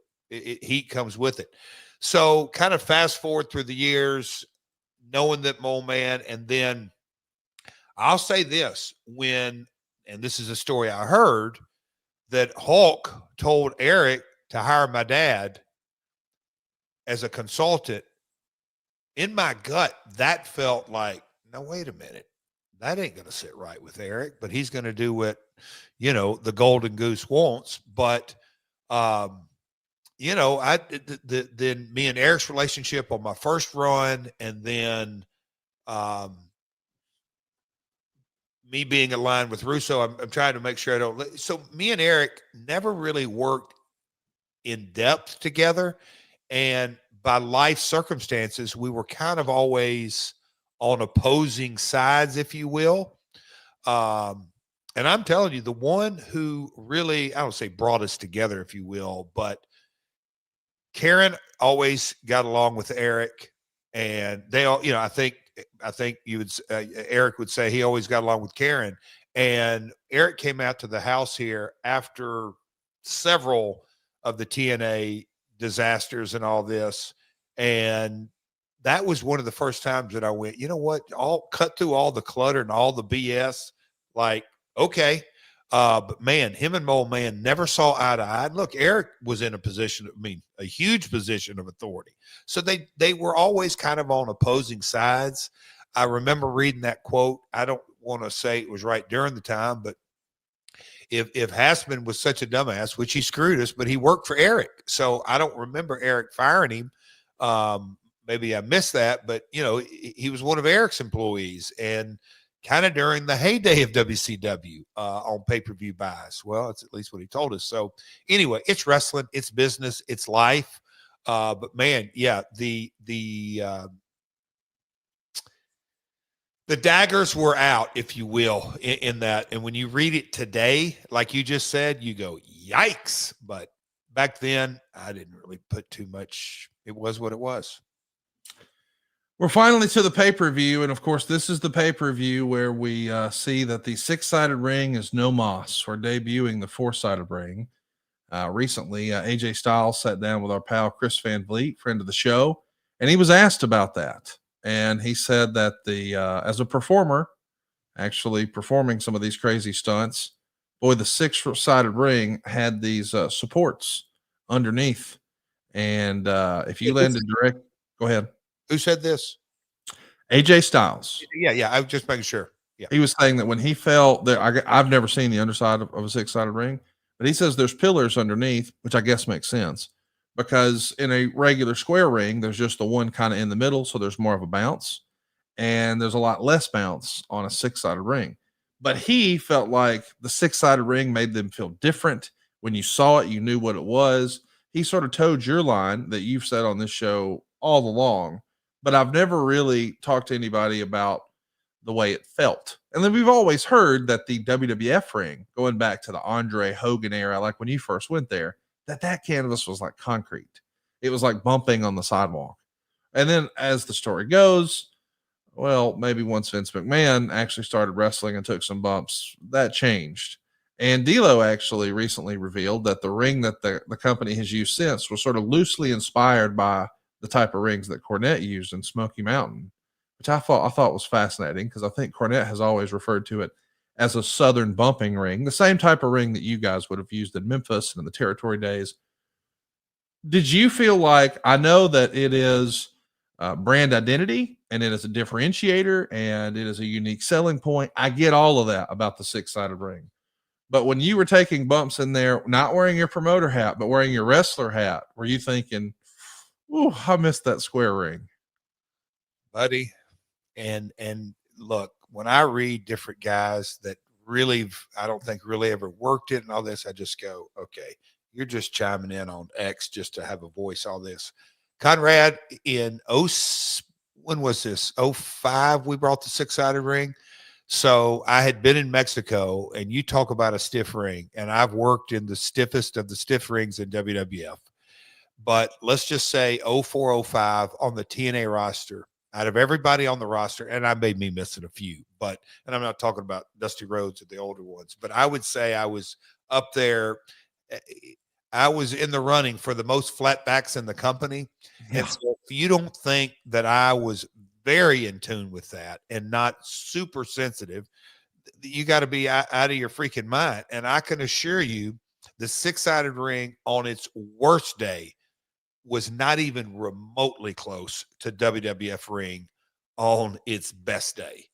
And I'll put it comparable when WWE kind of changed their model and all that. Like, you know, in the six-sided ring structure, and I won't get into it too much, Bob Rosen, who works for AEW today, we had to go through, I'll just say, kind of a series of adjustments because the angles are different. It goes without saying multiple times. But the six-sided ring got to a position, and I think a lot of people at this point now, oh yeah, it's hard to bump in. I vehemently disagree with you guys in that everything's relative. Compared to the WWE ring, not a chance. Compared to today's AEW ring, the six-sided ring was easier to bump in. It's just kind of the nature of the beast and ebbs and flows. And there's always upside to rings and downside to rings and, you know, that nonsense and the Australia, this size and that size. And look, we can make to do about a lot of things, but the six-sided ring, was it the best bumping ring that I've ever been in? Not even close. Those are 18-foot, four-sided. And I hate to say that it is, they can be almost too forgiving, and then if you run too many spots, and if you have too big a guys up in the ring, you're going to snap a turnbuckle like that. So there is a complete balance. Look, a TV ring that you make today, you better believe it has to be done right, because you have a ring snap or break in the middle of a live show, dude, that takes, let's just say, quickly takes a half hour to fix, or 20. If you really screw something up, you're missing incredible valuable TV time. So you have to make a ring that's going to be on TV.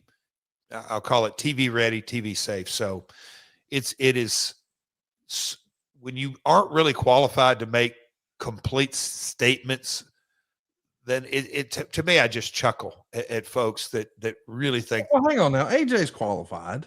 And AJ's, it's that's his opinion. And I'm not saying that. I'm saying, maybe I'm not saying Non-wrestlers. Oh yeah. Yeah. No, I get you. I'm just saying he gave a great example where Kurt Angle wanted to do a suplex off the top rope. And so he did it for him in a six-sided ring. And afterwards, AJ said, "Hey man, I'm not doing that bump ever again. Like that hurt too bad. I don't want to do it. That took years off my career. I don't want to do it." When they went back to a four-sided ring, Kurt convinced him to do it one more time, and AJ had sort of built it up in his mind. So when he took the bump, then he was like, "Oh, well, this is nothing." You know, the key to life is expectations. I'm sure it still hurt like a bitch, but just not as bad as a six-sided ring. And in the six-sided ring, you just kind of pointed that out, you engineer. Six-sided ring, I don't want to say there's four spots, but there are kind of areas that are tighter than the other, that just by design, if you bump in the middle of the 6-sided ring, that is, we'll call it like the baseball, that's the sweet spot. You can get a little closer to, instead of 4 quarters, 6 quarters, you can get a little closer, and it tightens up over there. Because if I drew you, Conrad, hear me out. If you have a square and you have a board or a piece of metal, let's just say every 12 inches across and 12 inches across, right? You have a bunch of squares that are about the same. Think about a 6-sided ring when you have that, and then horizontal and vertical. Over in the corners, they're a lot closer together. Make sense? So the squares get smaller and the ring gets tighter. I love talking about the 6-sided ring. Either way, this is the debut of the 4-sided ring, and it would be written here: the pay-per-view overall was far from the worst the company has put on, but it was well below the average standard. And Meltzer spends a lot of time writing about how, the TNA the entire existence of TNA has been about the challenger brand. And we're not cheering for those WWE guys. We've got our own homegrown talent. And now it feels like with Hogan and Bischoff coming in, we're doing an about face, and we're asking the audience, hey, pay no mind to what we've been doing. Now the real stars are here. And it almost feels like they're positioning the homegrown talent as second tier. That's really the crux of the situation and the heartburn of Hogan and Bischoff coming in, is if they weren't regular watchers of TNA and they're just going on their past experience, but they weren't really plugged into TNA programming, maybe they didn't effectively know how to super serve the existing audience. Is that fair to say? In everyone's defense except Dixie, Hulk and Eric believed and were told, come on board, take us to the next level. They didn't ask them, hey, have you been watching the product? Whatever it may be. They just said, she just thought, oh, these guys, her lack of understanding of giving an employee a job description and what you just said, the expectations. So they came in, and you're right, Eric, I think, pretty admits he didn't know who in the hell AJ Styles was, or a bunch of others. But more importantly, they didn't care. Now, we all saw the results. They tossed the 4-sided ring out. They, very much vocally opposed that. But we were touching on this, and it always comes to mind when Bob Carter and I'd come back, and this was probably maybe 2Q, but maybe for Q3 of, hey, Jeff, live events, what do you think? He's asking me, and hey, we're up here with all this. And I said, Bob, I want you to really let this soak in. Our live events are selling our product. And this past Thursday on Spike, the people that were on the show, there wasn't one talent that appeared on Thursday night that made the Friday, Saturday, and Sunday live events. That's how far the brand is off now. And look, going back to what Dixie hired them for, hey, we got to get our ratings up. We got to do this. They were doing what they thought was best, but that's how disconnected everything became overnight, literally overnight. Not one person appeared on Impact that went out and did the live events. And so that's why the company went into financial death spiral, because the right hand didn't even know the left hand existed. I want to ask you about something major that happened following the pay-per-view and the big ratings record that we do on January 4th. Steve Small, who is one of the producers, he's going to come out before the tapings and talk to the fans. And this is kind of surreal. I don't remember this ever happening before. Here's the way it's written about. He was explaining there's a difference between going to an arena and paying money and buying a ticket to see a show and doing whatever you wanted versus going to TNA where you get in free.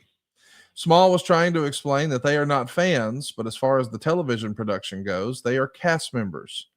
Actually, a lot of what he said was reasonable, but he asked the fans not to swear and not to give the finger. because he wanted to be able to bring kids to the show. He talked about the January 4th show setting a ratings record, and he thanked the crowd for their enthusiasm on that show. He said the January 14th show was one of their better Thursday ratings. And he never said that they would kick people out for booing baby faces, but it was said that they have a message and stories to get across to nearly 2 million viewers.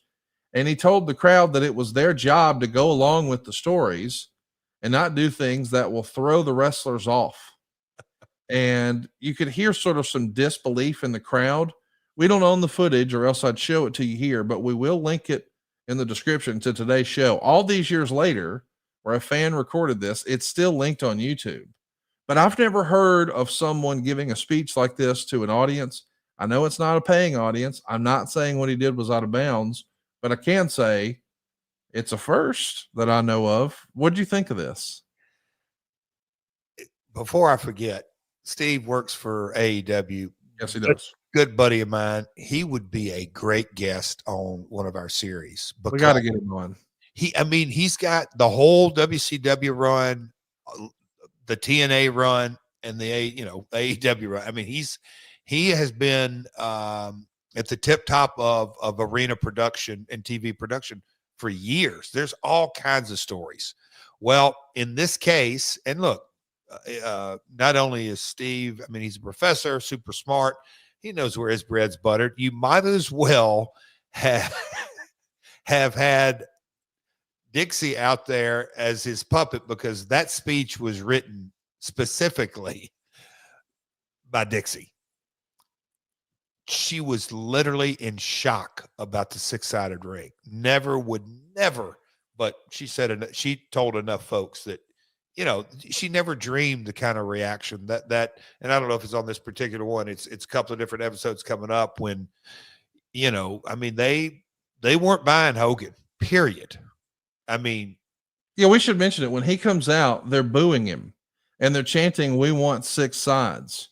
And Hogan actually says something off the cuff like, no more playpen around here. No more 6 sides, no more 8 sides. This is the way pro wrestling is meant to be done. But the idea that he would call it a playpen, man, I don't know that he even realized what he was saying when he says it, but it's almost like, I'm not worried about the opinion of the guys in the back, but it's almost like you're shitting on the fans in the audience who liked it. And talk about living in the bubble. And I mean, there's, and again, I always cachet, if I have to describe Hogan, I believe he's the biggest box office attraction this business has ever produced. I think that includes Cena. I think that includes Rock, Undertaker, you name it. The guy from... Except Microman. I mean, we can agree Microman. You put him on the marquee now and it's sold out. Not bad. But anyway, so with all due respect, Hogan not having a clue what TNA wrestling was all about, the 6-sided ring, all that. We talk about bubble. He was so far away from who our audience was. And again, I've always said that's on Dixie. That's 100% on her. Why she didn't say, Hulk, this 6-sided ring got us shelf space and we've sold a lot of licensing on it, and kind of the way we look at it, the way Spike looks at it, and they ain't going to tell you no for any reason because you're Hulk Hogan. But let me just give you some context on this and that, this and that. I mean, they booed him night one. Can you imagine how Kevin K and Spike felt? The big savior of TNA, quote unquote, that didn't need saving, was on the right track, is going to walk out there and they're booing him night one. It was just like, guys, what, do y'all not see the forest? Nope, you can't because of the trees. It was just unbelievable. He wanted to take shots at me, and this is a wrestling 101. If there is a time in TNA's history from the time it started until 2009, and I'll give Mick Foley and the writing and really the heat because of the Main Event Mafia, but I was as hot of a baby face when the power play took place, and then I come back. It's like storytelling 101. I'm not going to be a heel just because, Hulk, you're a babyface and you're going to say shit about me. They just a total disconnect on every. I mean, poor Orlando Jordan and the Nasty Boys and Val Venus and all this. I mean, it was just everything that TNA wasn't. I do want to ask you your take on the way it's written about in the Observer, because I think this is interesting. You know, they're sort of recapping what Steve Small was saying. And well, here it is. While nothing was overtly said about cheering heels or booing faces, although clearly hints were made, there was also talk that the fans who did boo the wrong people were threatened with being kicked out. Now, the fact is, if you're a member of a free studio audience of a game show and you're heckling and booing the host, you would be kicked out. It's just that wrestling has been viewed traditionally more like a sports event, and our traditions are that you can yell and scream and say whatever you want attending a sports event. And that makes total sense to me. So I realize there's a lot of people who have a strong opinion on one side or the other, but I do agree that this is neither fish nor fowl. Like, it would be ridiculous if someone got thrown out of an arena in Dallas for wearing a certain jersey or booing ownership or management after the Luka trade. That was an issue earlier this year. And you saw Mark Cuban standing up and yelling at fans to sit down and shut the F up. God. But still, like, that is not normal, because we all know, hey man, it's a football game. It's a sporting event. You're supposed to be able to share that emotion. That's kind of why you're here. On a wrestling side, though, especially if it's not a ticket paying customer and it is a television show, well, it's okay if we treat it like a television show. If dudes are trolling and carnival barking and catcalling Bob Barker, they're going to kick them out of The Price is Right. You can't do that. We're trying to film a damn TV show. You're interrupting the TV show. I can wrap my head around both sides of the argument, but I do think the differentiator here is it's not a sports event. It is sports entertainment. It is a studio television show, so it's not in the confines of a sports arena or a sports stadium. Do you see the point in making the comparison to a game show? Because that really crystallized it for me. Professional wrestling looked at as a game show? No, I'm saying not professional wrestling, but fans who were invited into a television studio for a television show, and then they try to hijack the free television tickets they got. You can't do that on Price is Right, Okay. or Wheel of Fortune, or Jeopardy. Like any sort of, and the reason I keep going back to game shows is those are studios. And so, I mean, let's do another one. If they were filming Seinfeld and all of a sudden a member of the live studio audience starts to take over with a chant, they're going to kick them out. And no one would even raise bat an eye about that. But I think in wrestling, we've always just gravitated more to the sports thing, but it's really not. It is a television show. I would argue that wrestling, especially televised wrestling, a house show is different. A house show feels a lot more like a sporting event.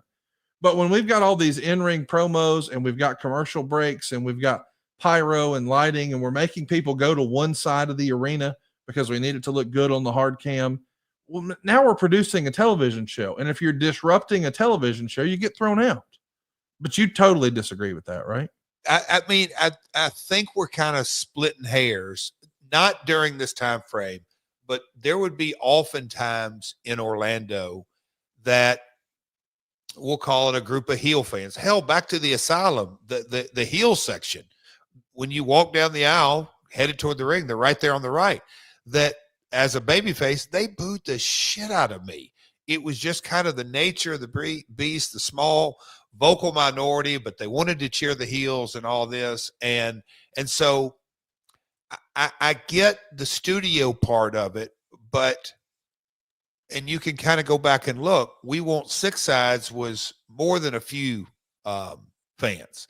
And if you want to get into this studio live event, in a way, Conrad, yeah, a lot of money was made Sunday night, crypto.com arena, 10,000 plus, all that. But isn't that just a gigantic studio? Like the relative fans, all this. I get all that. But here's where I was going back to what I always would kind of lean into guys and say, look, we're trying to get fans to say what we want them to do. In a lot of ways, we need to be better at our job. Now, I get you're going to have the rogue, like you said, Seinfeld heckler. Okay, you're going to have to take care of the heckler, if you will, but do your job better. But Conrad, like this part of the story, to me, could have been, and we always play the hypothetical what if on here sometimes.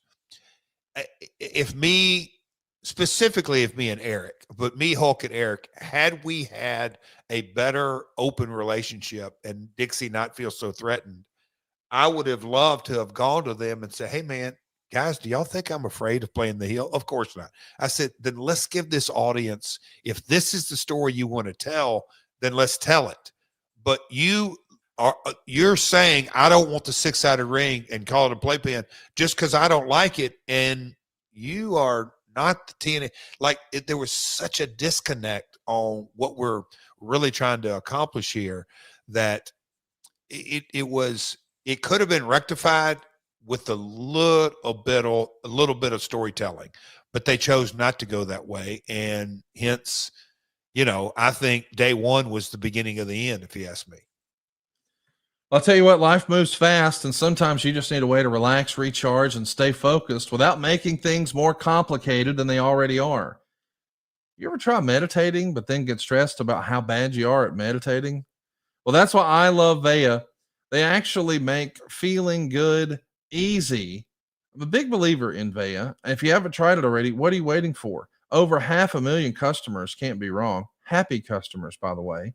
Vea is changing the game in natural wellness, combining high quality hemp derived ingredients with powerful cannabinoids to create real effect driven results. You want better sleep? No problem. How about some more focus? We can take care of that too. What about a little boost in the bedroom? We got you. Or maybe you just need to chill out because your stress levels are currently at your screaming into the void status. Whatever you need, Vea has a solution for you. And here's the best part. Vea lets you customize the experience. Whether you're looking for daily wellness, laser focus, or deep relaxation, Vea has you covered. They've got products that range from 0 to high cannabinoid levels. They've got options for everyone in between. We're talking award-winning effect-forward gummies, premium indoor-grown THCA flower, and the calming drops, all made with organic, lab-tested hemp from trusted, independent American farms. And you don't have to jump through weird hoops or get a doctor's note. Vea actually ships nationwide discreetly. There's no medical card required, no sketchy meetings in the parking lots. It comes straight to your door with a worry-free guarantee. I should mention, too, if you're not sure where to start and you're a novice, and I have to admit I was, Vea has a product finder quiz that will hook you up with the perfect match in less than 60 seconds. So if you're 21 or over, we want you to treat yourself and get 15% off plus a free gift on your first order. And all you got to do is use our exclusive code MyWorld at veahemp.com. Plus, you'll enjoy free shipping on orders over $100. That's VIIAHEMP.com. Be sure to use that promo code MyWorld. You're going to get free shipping on orders over $100. You're going to get 15% off. And if you're new to Vea, you'll even get a free gift of your choice. And after you purchase, they're going to ask you if you've heard about them. Please support our show and tell them we sent you. And we want you to enhance your everyday with Vea. Hey, so let's talk about the matches. We're finally here at TNA Genesis 2010. In the opener, and think about this. This is the first match on the show. It's Amazing Red and Brian Kendrick. You and I have said it on this show a million times. If we've said it one time, timing is everything. If those two guys came around today, man, they'd be burning it up. Like they were early adopters to this style. What a great way to start a show 15 years ago. That style closes the show nowadays, but it was opening the show back then to one-of-a-kind talents, Amazing Red and Brian Kendrick. Amazing Red gets the win in 9 minutes and 4 seconds to retain the X Division title. In an alternate universe, how big of a star could Amazing Red have been? And look, the injury bug bit him a couple of times in really bad times. But when I think back on the early days of the X Division, and look, I give all the credit where credit's due. Jerry Lynn, obviously the obvious one is AJ Styles. Chris Daniels, we give him such high praise. But kind of the uniqueness in the Asylum days of the X Division and the World Cup and different things that we did, and Don West getting up on the desk and being Amazing Red's cheerleader. I really, in a lot of ways, give a boatload of credit to Red on kind of planting the flag of that style of wrestling. And like you said, you look at Ospreay and Kyle Fletcher, and Ospreay will tell you he watched Unbreakable and said, "I want to be that guy," pointing at AJ Styles. So, yeah, they were way ahead of their time. I do want to ask you about the next match. We've got Sean Morley pinning Christopher Daniels in 9 minutes and 7 seconds. Morley's going to come out doing a half-assed Val Venus gimmick. Instead of saying "hello, ladies," it's "ladies, I'm here." Is Russo a big advocate of this? Bischoff? I mean, this feels a little, respectfully, it feels a little out of place to me. Well, I think Hogan wanted to put his stamp. And again, hindsight's 2020. It's just like they threw everything that brought TNA to that point. Now, sure, we all want to get higher and bigger and all this, but they discarded everybody. And look, if you really want to give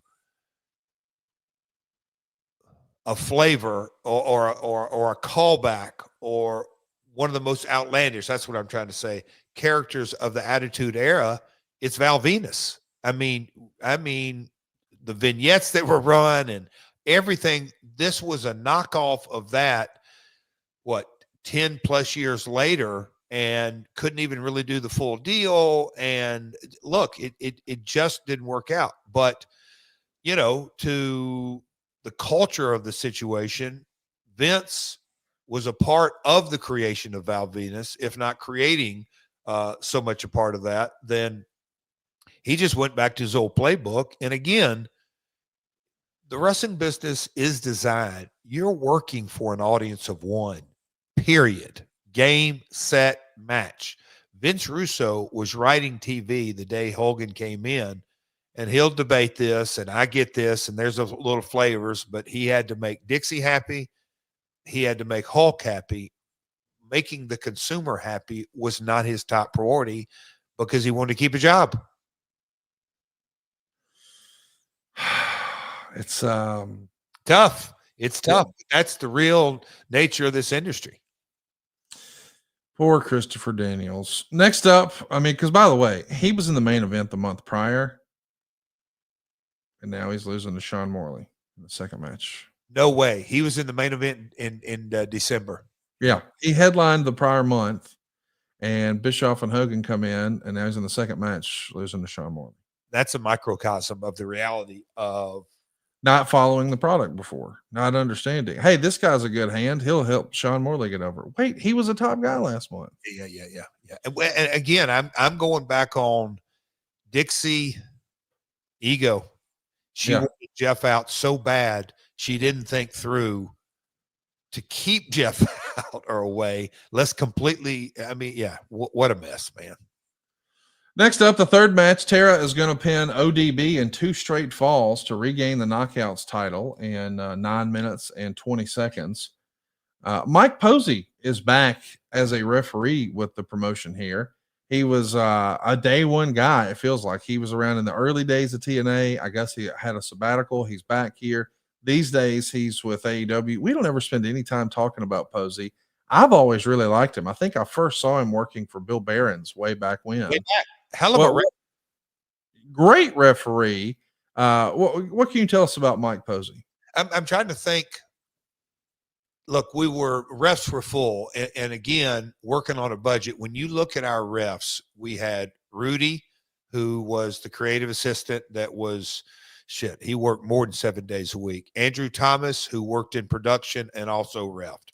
Our refs wore more than one hat. And my gut tells me that's why, we had our ring crew, and Posey didn't live in Orlando. He didn't do anything wrong. I'm not exactly sure how he came back, but his in-ring skill set was never an issue. Well, it shows today. He's refereeing on TV every week. Let's talk about the knockouts here. I want to know from your perspective, how do you think Hogan and Bischoff felt about the knockouts division? I know that they've always been ratings for TNA, but once upon a time, when these guys were at their peak of their wrestling success, it was the Nitro girls and not much else. Yes, there would be Medusa and she'd have an opponent every now and again, but it just wasn't a priority the way it has been for TNA. Do you think that changed, or were they willing to go with the program in that regard? No, look, I loved, the name of TNA, obviously double entendre, total nonstop action, hits an ass. When the name of the division was crafted, I absolutely thought it jumped off the page, but it really identified, because knockout goes with, a badass fight, a knockout punch. Obviously, a lady being a knockout is a hot female. I am positive that Eric and Hulk and others weren't really aware of the Gail Kim Awesome Kong story and other things that went around it.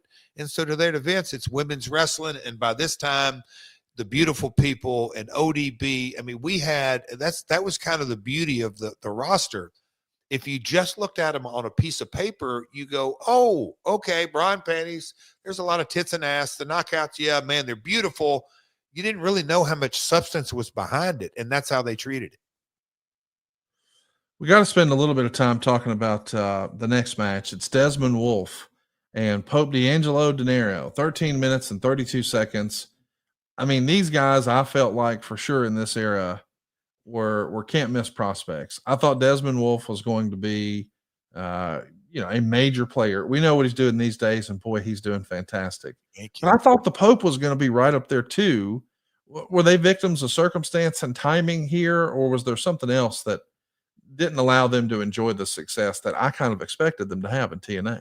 In doing the research and being a part, doing all the research and really looking at TNA through a lens of looking back on, I don't say just hindsight's 2020, but being able to get to 30,000 viewpoint is 2010 not only had, we'll call it, a lot of Jeff's roster, but it had a lot of Hulk and Eric's roster and too many bodies. And we were still, quote unquote, only doing a 2-hour show.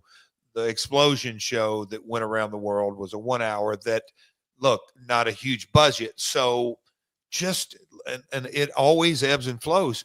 Way too many pieces of talent. And so when you have too many pieces of talent, it's a lot of ways people can get lost in the shuffle like that. And that's the reality is that Desmond was pushed to the moon October, November, and December. Hogan comes in. Essentially, that was over. We got to spend a little bit of time talking about some of these backstage skits. Like we see Jeremy Borash talking to Eric Bischoff, and Bischoff tells him that, hey, I'm taking you off TV. Maybe you can work in catering or drive the ring truck. We see Lashley coming into Bischoff's office. This is all happening. These skits are happening on a pay-per-view. How do you feel about these skits on a pay-per-view? I mean, with all due respect, this feels more like a television show rather than a pay-per-view.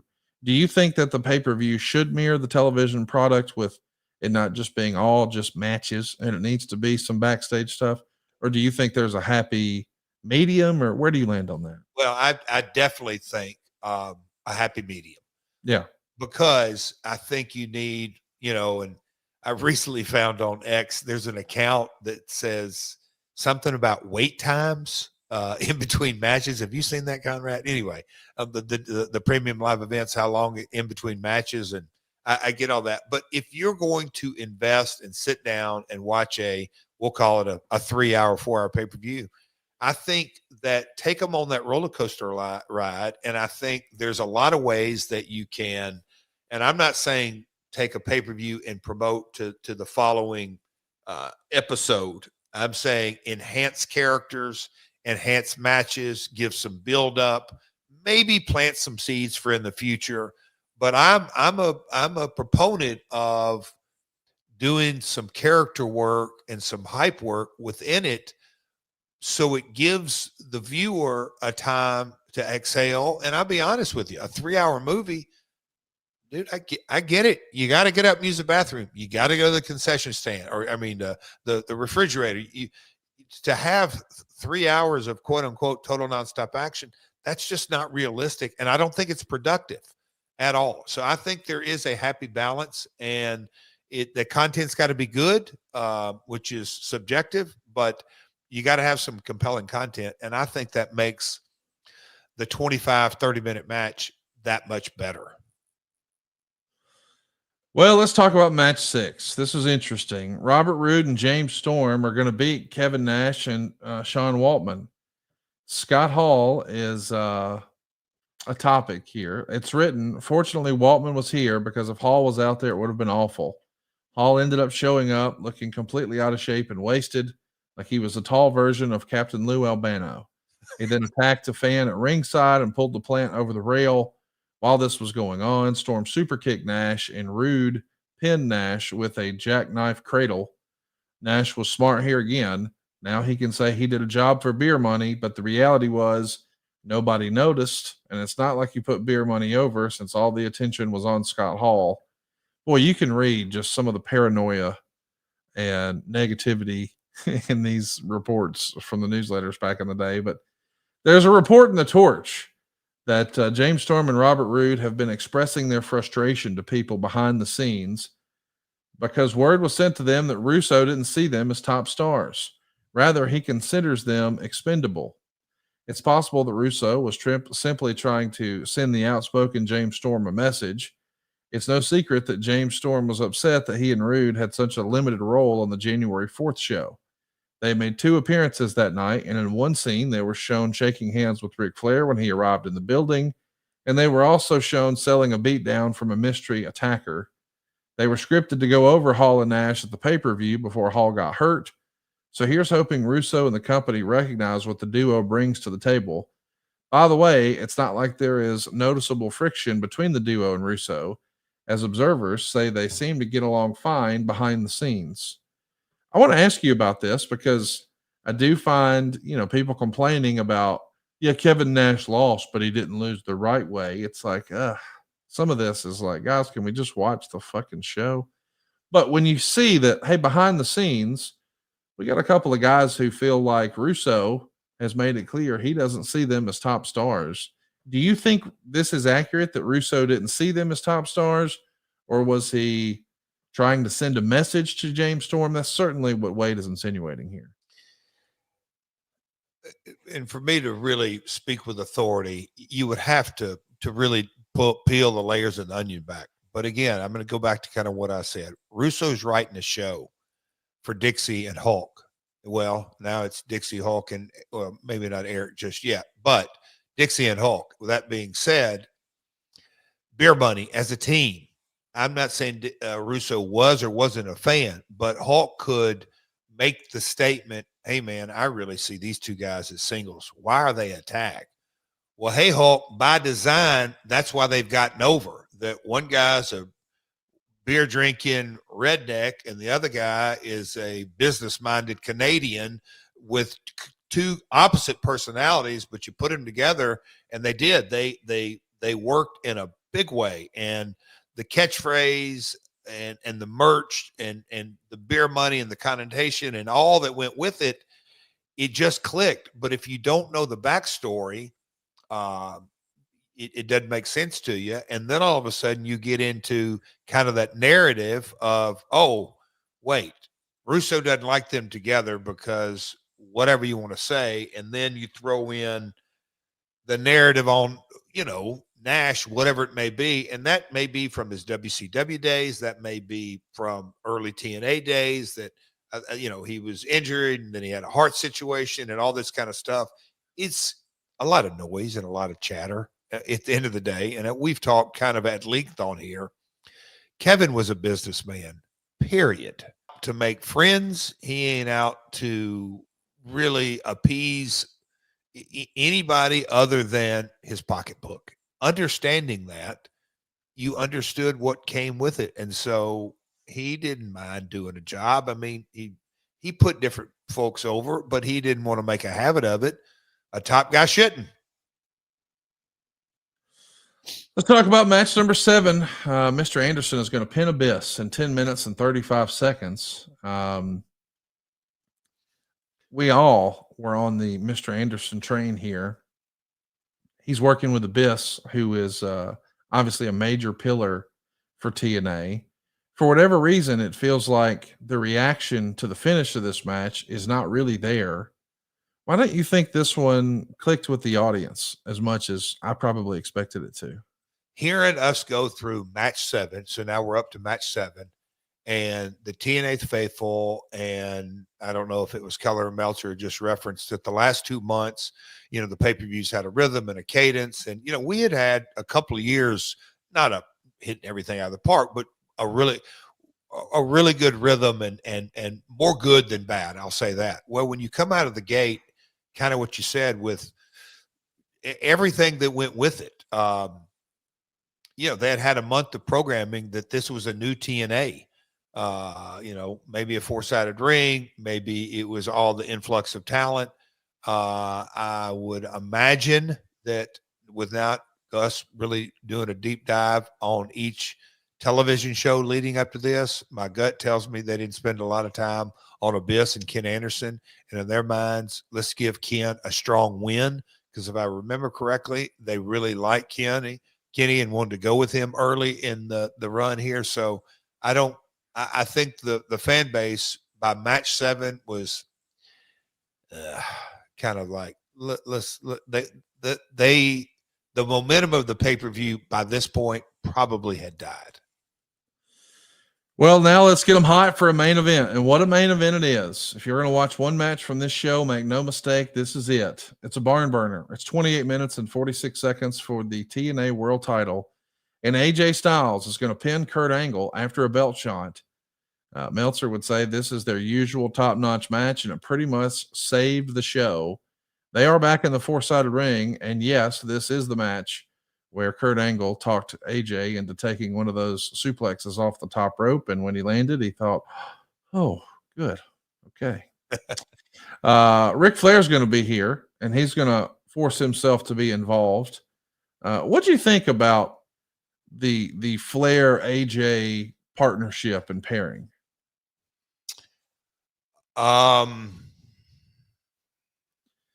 Well, let me tell you what they used to say on In Living Color. Do you remember that sketch comedy show on In Living Color back in the early 90s? I do. There was a couple of guys there who were critics. They were African-American critics, and they were, maybe we'll call them flamboyant. And I'll just hit you with this as far as what I, as a fan, thought of the Ric Flair AJ Styles Association. Hated it. Not good. I don't think Ric Flair needed AJ. I don't think AJ needed Ric Flair. It feels like forced.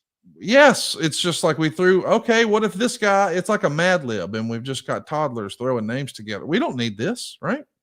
No, and again, just let's remove AJ from the homegrown Georgia boy. I mean, in so many ways, by 2010, he was the heart and soul of the promotion. I mean, a day oneer that had rose up through the ranks, and his interview skills, and look, his in-ring skills are always great, but just as a complete performer had really started to mature. And it goes without saying, Rick doesn't need anybody, and whoever he's around, I don't care if it's a 15-second pre-tape or a 25-minute match, and Rick is just at ringside. Rick is going to be the focal point. No doubt about it. So from a booking standpoint, a creative standpoint, from a overall promoter skill set standpoint, it was destined to fail because you negated any reason to either hate or like AJ. In this point, I think he was going down the hill, right? But you just completely sweep that under the rug. And then all of a sudden you've got Rick, who again didn't need to be whatever it was. It was a mess, dude. It was a complete mess. And I'll say this, I thought Hogan's debut couldn't have gone any worse. And I think Rick's kind of casually showing up, just nothing really bit. Nothing not memorable, not a moment where you go, holy crap, Ric Flair is in TNA. It could have had a bigger impact for sure. Pardon the pun. Oh, pardon the pun, but no, I mean, it goes without saying, and that's where it kind of gets down into, oh man, I've had this discussion multiple times kind of recently in that, I call it the three buckets. That there's creative, and you can call that the writing, but creative, there's booking, and then there's promoting. And promoting is where all the money's at. And I think it just failed on multiple levels during this period of TNA. The promotion radically changed, and the people didn't buy it. Did it cross your mind at any point when you were thinking about ways to bring in Ric Flair? And I know you're not involved in creative, but if you would have been, do you think you would have pitched, why don't you just let me borrow Karen's high heel and I'll bust his ass open in the parking lot? That seemed to work pretty well. Of course I did. But no, I will say this as the founder, the mindset of not being able to say a word creatively because of the set of circumstances and how Bob said just, where we were at. But having Hulk Hogan, Ric Flair, Jeff Hardy, RVD, Matt Hardy. Loaded roster. All that. Okay. As well as all the main event mafia. Yep. And Kevin Nash, Scott Hall, Sean Waltman, AJ Styles, Christopher Daniels, and Dan. Yeah. Like, guys, if we've ever been in a position to do our version of SmackDown, to do another hour show, we're in it. We can tell Kevin K, here's star power on show 1. Here's star power on show 2. Here's how we're going to do it. We were in that position, and yet they screwed everything up about the brand. That's what my mind was really thinking. Well, it could have been. Yeah. Well, listen, go out of your way to watch that match. I know we sort of dumped on the association with Flair and AJ, but the match itself is phenomenal. Pardon the pun. Go out of your way to see it. I do want to bring up the big news coming out of the television taping the very next day. So there's a Sunday pay-per-view. You guys are immediately going to start working on doing TV the next day. This is January 18th, 2010. And this is where the famous Awesome Kong, Bubba the Love Sponge thing happened. We've talked about this briefly in the past. I spent a lot of time talking about this with Eric Bischoff. I've never mentioned this to you, Jeff, but we covered it in great detail with Eric. And Bubba the Love Sponge reached out to me directly, and he wanted to have a conversation with Eric about it and admit his fault and how he didn't handle that correctly, and he could have done better, and he regrets it. And he wanted to do an interaction with Eric, and given Eric's relationship with Hulk, I knew that wasn't really something that Eric would do, which I get. Okay.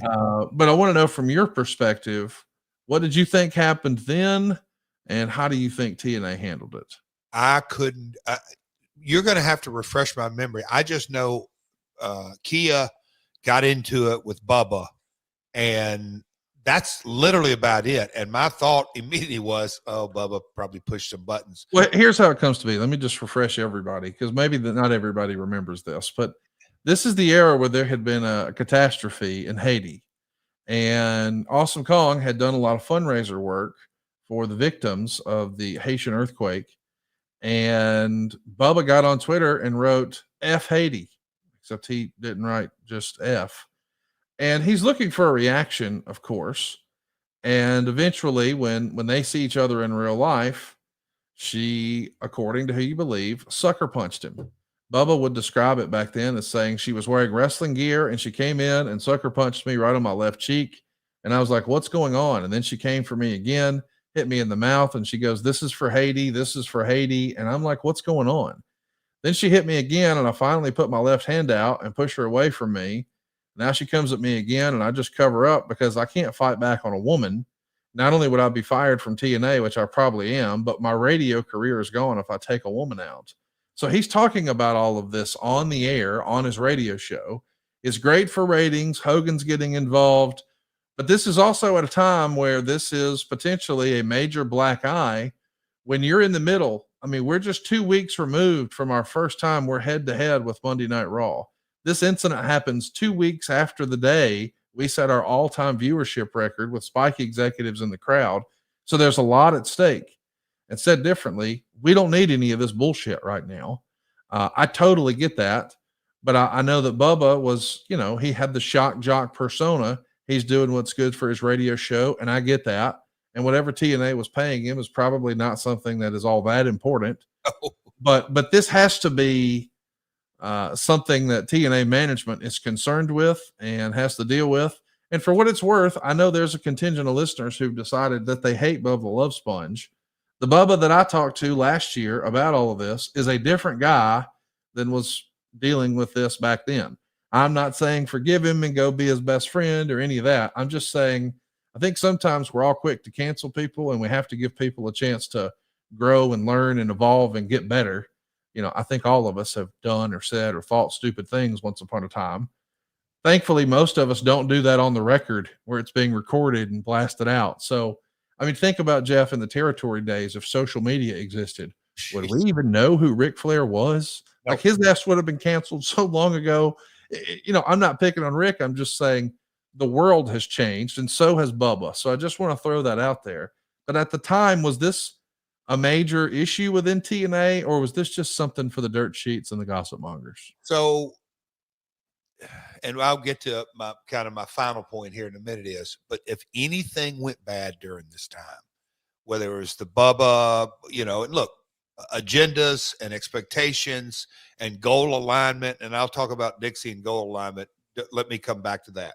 But if anything went bad, whether it was talent, whatever it may be, I would be boxed out immediately, and I would not be asked my opinion because Dixie wanted to put on the facade that whether she's afraid I was going to talk to Dallas and give a different opinion or back in the office or whatever. Oh, it's all fine. It's all fine. Is everything? It's all fine. It's all fine. So I wasn't privy to any of the real set of circumstances that went down. Totally boxed out of anything negative or that could have been perceived negative. That was where we were at in January of 2010. Well, I can't wait for us to pick up and have a conversation next week. There's going to be a lot of major wrestling news happen between now and then. But next week here on the show, we're going to be kicking it old school and talking about Destination X 2005. Wow. We'll go back 20 years, and maybe you wish you could go back 20 years and buy some real estate back then. Well, we can help you today at savewithconrad.com. If you haven't already, what are you waiting for? I don't know if you've seen the news, or maybe you're just feeling it in your household. America is in more credit card debt than ever before right now. I recently saw that the number is more than $1.21 trillion of credit card debt. And if you take a look from the pandemic to now, man, it is just a hockey stick. And month over month, Americans are deeper and deeper in this credit card hole. And I'm having conversations with families who have more month at the end of the money.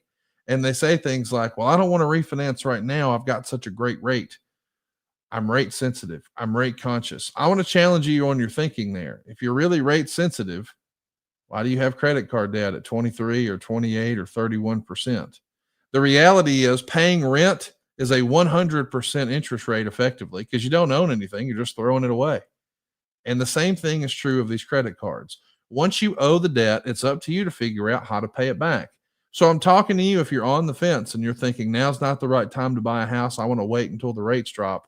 Buddy, when that happens, this bubble bursts, everybody and their brother is going to be trying to buy a house again, and houses will go up in value. Houses will be selling for more than list. That's not where we are right now. It's not a seller's market. It's a buyer's market, and that means you can get a great deal. And by the way, interest rates go up or down. It's not like your credit score. Your credit score goes up and down. That's not like your social security number. You were born with that. So I want to encourage you, don't focus on the interest rate. That's temporary. Focus on the right deal. Let's get your family the right house at a payment you can afford. And then when rates improve, guess what? It's going to become a whole heck of a lot more affordable. And you're going to realize that equity. If you wait, whoever owns the house right now, they're going to jack the price up. Yes, you'll have a better rate, but you'll pay more for it. So what are we talking about? Let's get the best deal right now. I can walk you through all of this.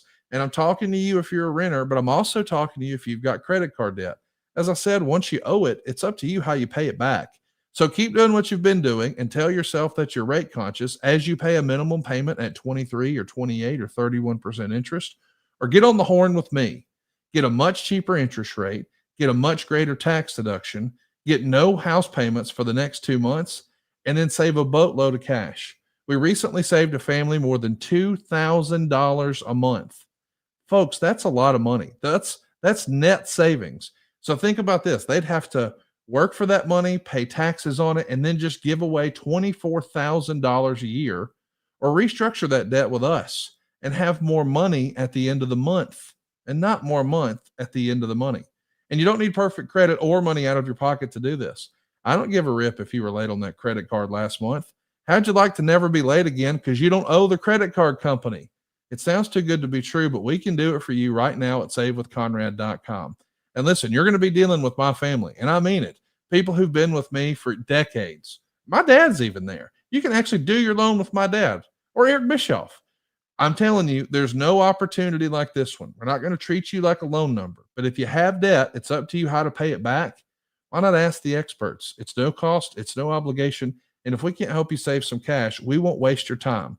Go get yourself a quick quote, even talk to a live person right now at savewithconrad.com or read them and weep. We've got over 1,000 5-star reviews. In fact, our average rating after 1,700 reviews is 4.74 stars. We're like the damn Kenny Omega of savings. Go right now at savewithconrad.com. Jeffy, I never know what to expect when we sit down and click record, but talking about wrestling from 2005 gets me going, man. But it doesn't feel like that was 20 years ago. That feels like that was 10 years ago. We're talking, there's certain instances in today's episode, it blows my mind, legit 15 years ago. Yeah. Wow. We've talked about AJ a couple of times on here and him doing that sit down and kind of making comments. It just feels like yesterday that Kurt AJ match, which was the main event. And that was prime Kurt and AJ. I can't call it prime, but man, it's a thing of beauty when those two guys got in there and, the Orlando vibe, and you knew that they had been talking about it and thinking about the match and tweaking here and there. And then the two great athletes go out there and perform. It's cool. I have fond memories of certain pay-per-views at TNA, specifically in the Impact Zone, because at its best, and look, we had some tough times in there, but at its best, you felt like there was such an exhilaration when they were hanging on every thread of every false finish. It's a lot of fun. This past Sunday night, there were certain false finishes where the whole arena knew that's it, and then there's a kick out. So the beauty of professional wrestling, what we do, Conrad, it's fantastic. We greatly appreciate you guys joining us live here at myworldpod.com. If you haven't already, be sure to hit that subscribe button and turn on the notifications bell. You don't want to miss the next time we're live, but one of the beauties of being live like this, Jeff, over on YouTube, is we get to field some live questions. We've got two I want to hit here today for sure. Come on. Mr. wants to know, how much has the ring evolved from the 60s, 70s, and 80s? And has anyone ever approached an engineer to try and lessen the impacts taken through the ring?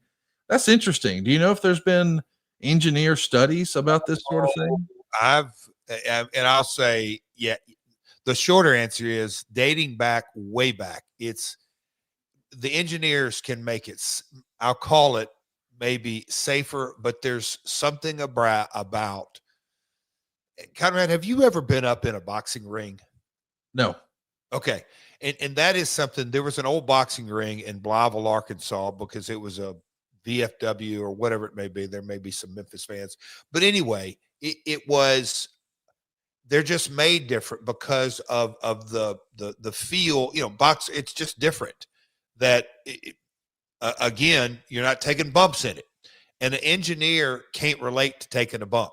So with all due respect and all kind of knowledge, look, it's, I don't say it's hard to put into words, but there's such a feel for it that you have to, some of it might not make complete logical sense from a engineering standpoint, but through the years, really by trial and error, because the rings that I got into, the first rings that I put up, literally, me and Timmy, Jackson, Tennessee, and I would head out and drive that little Ford Ranger pickup truck, and Paul Neighbors, sometimes we'd be together. But anyway, the very first rings I set up, Conrad, till all through the years, they all got just a little like an old guitar, just a little bit of a different personality. You know, the AEW rings today. Well, another a story that comes to my mind is, you know, the outdoor stadium shows. And the first time that I really saw this was at MetLife Stadium, WrestleMania. What was that? 18, 19, if you will. So I've been 19, 18, whatever it may be. 19.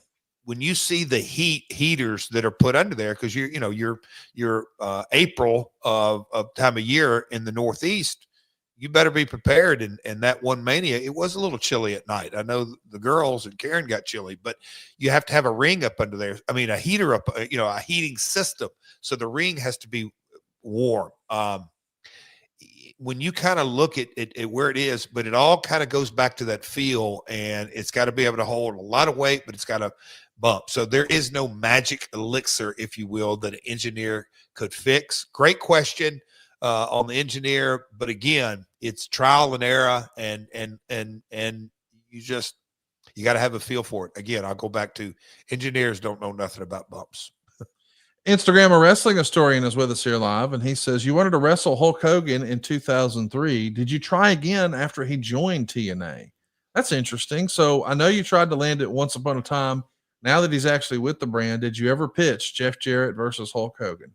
Instagram a wrestling historian. Excellent question. But you know the story behind the story behind the story. I was never really in a position once he came on board, and I wasn't I didn't feel like it was my place or really want to. It was 10 years later, me as a talent, and I'll say this, and I'm actively wrestling, but I just didn't, I had zero interest. There was just nothing there in my mind, and wouldn't have meant as much. So the short answer is nope. When he got to TNA in 2010, I had no interest in wrestling him. Was there ever anybody you wanted to wrestle in TNA you didn't get the chance to? I don't think me and Rick. I don't know. Well, you made up for lost time on that one. Yeah, I did. And it all worked out perfectly. Yeah, I mean, if we're talking the TNA days, I'd say probably Rick. Well, that's why we do these. You guys get to bring the questions. We're going to try to do these live more and more as we move forward. Hope you'll make plans to join us. Next week, we're going back to 2005 right here on My World. Peace.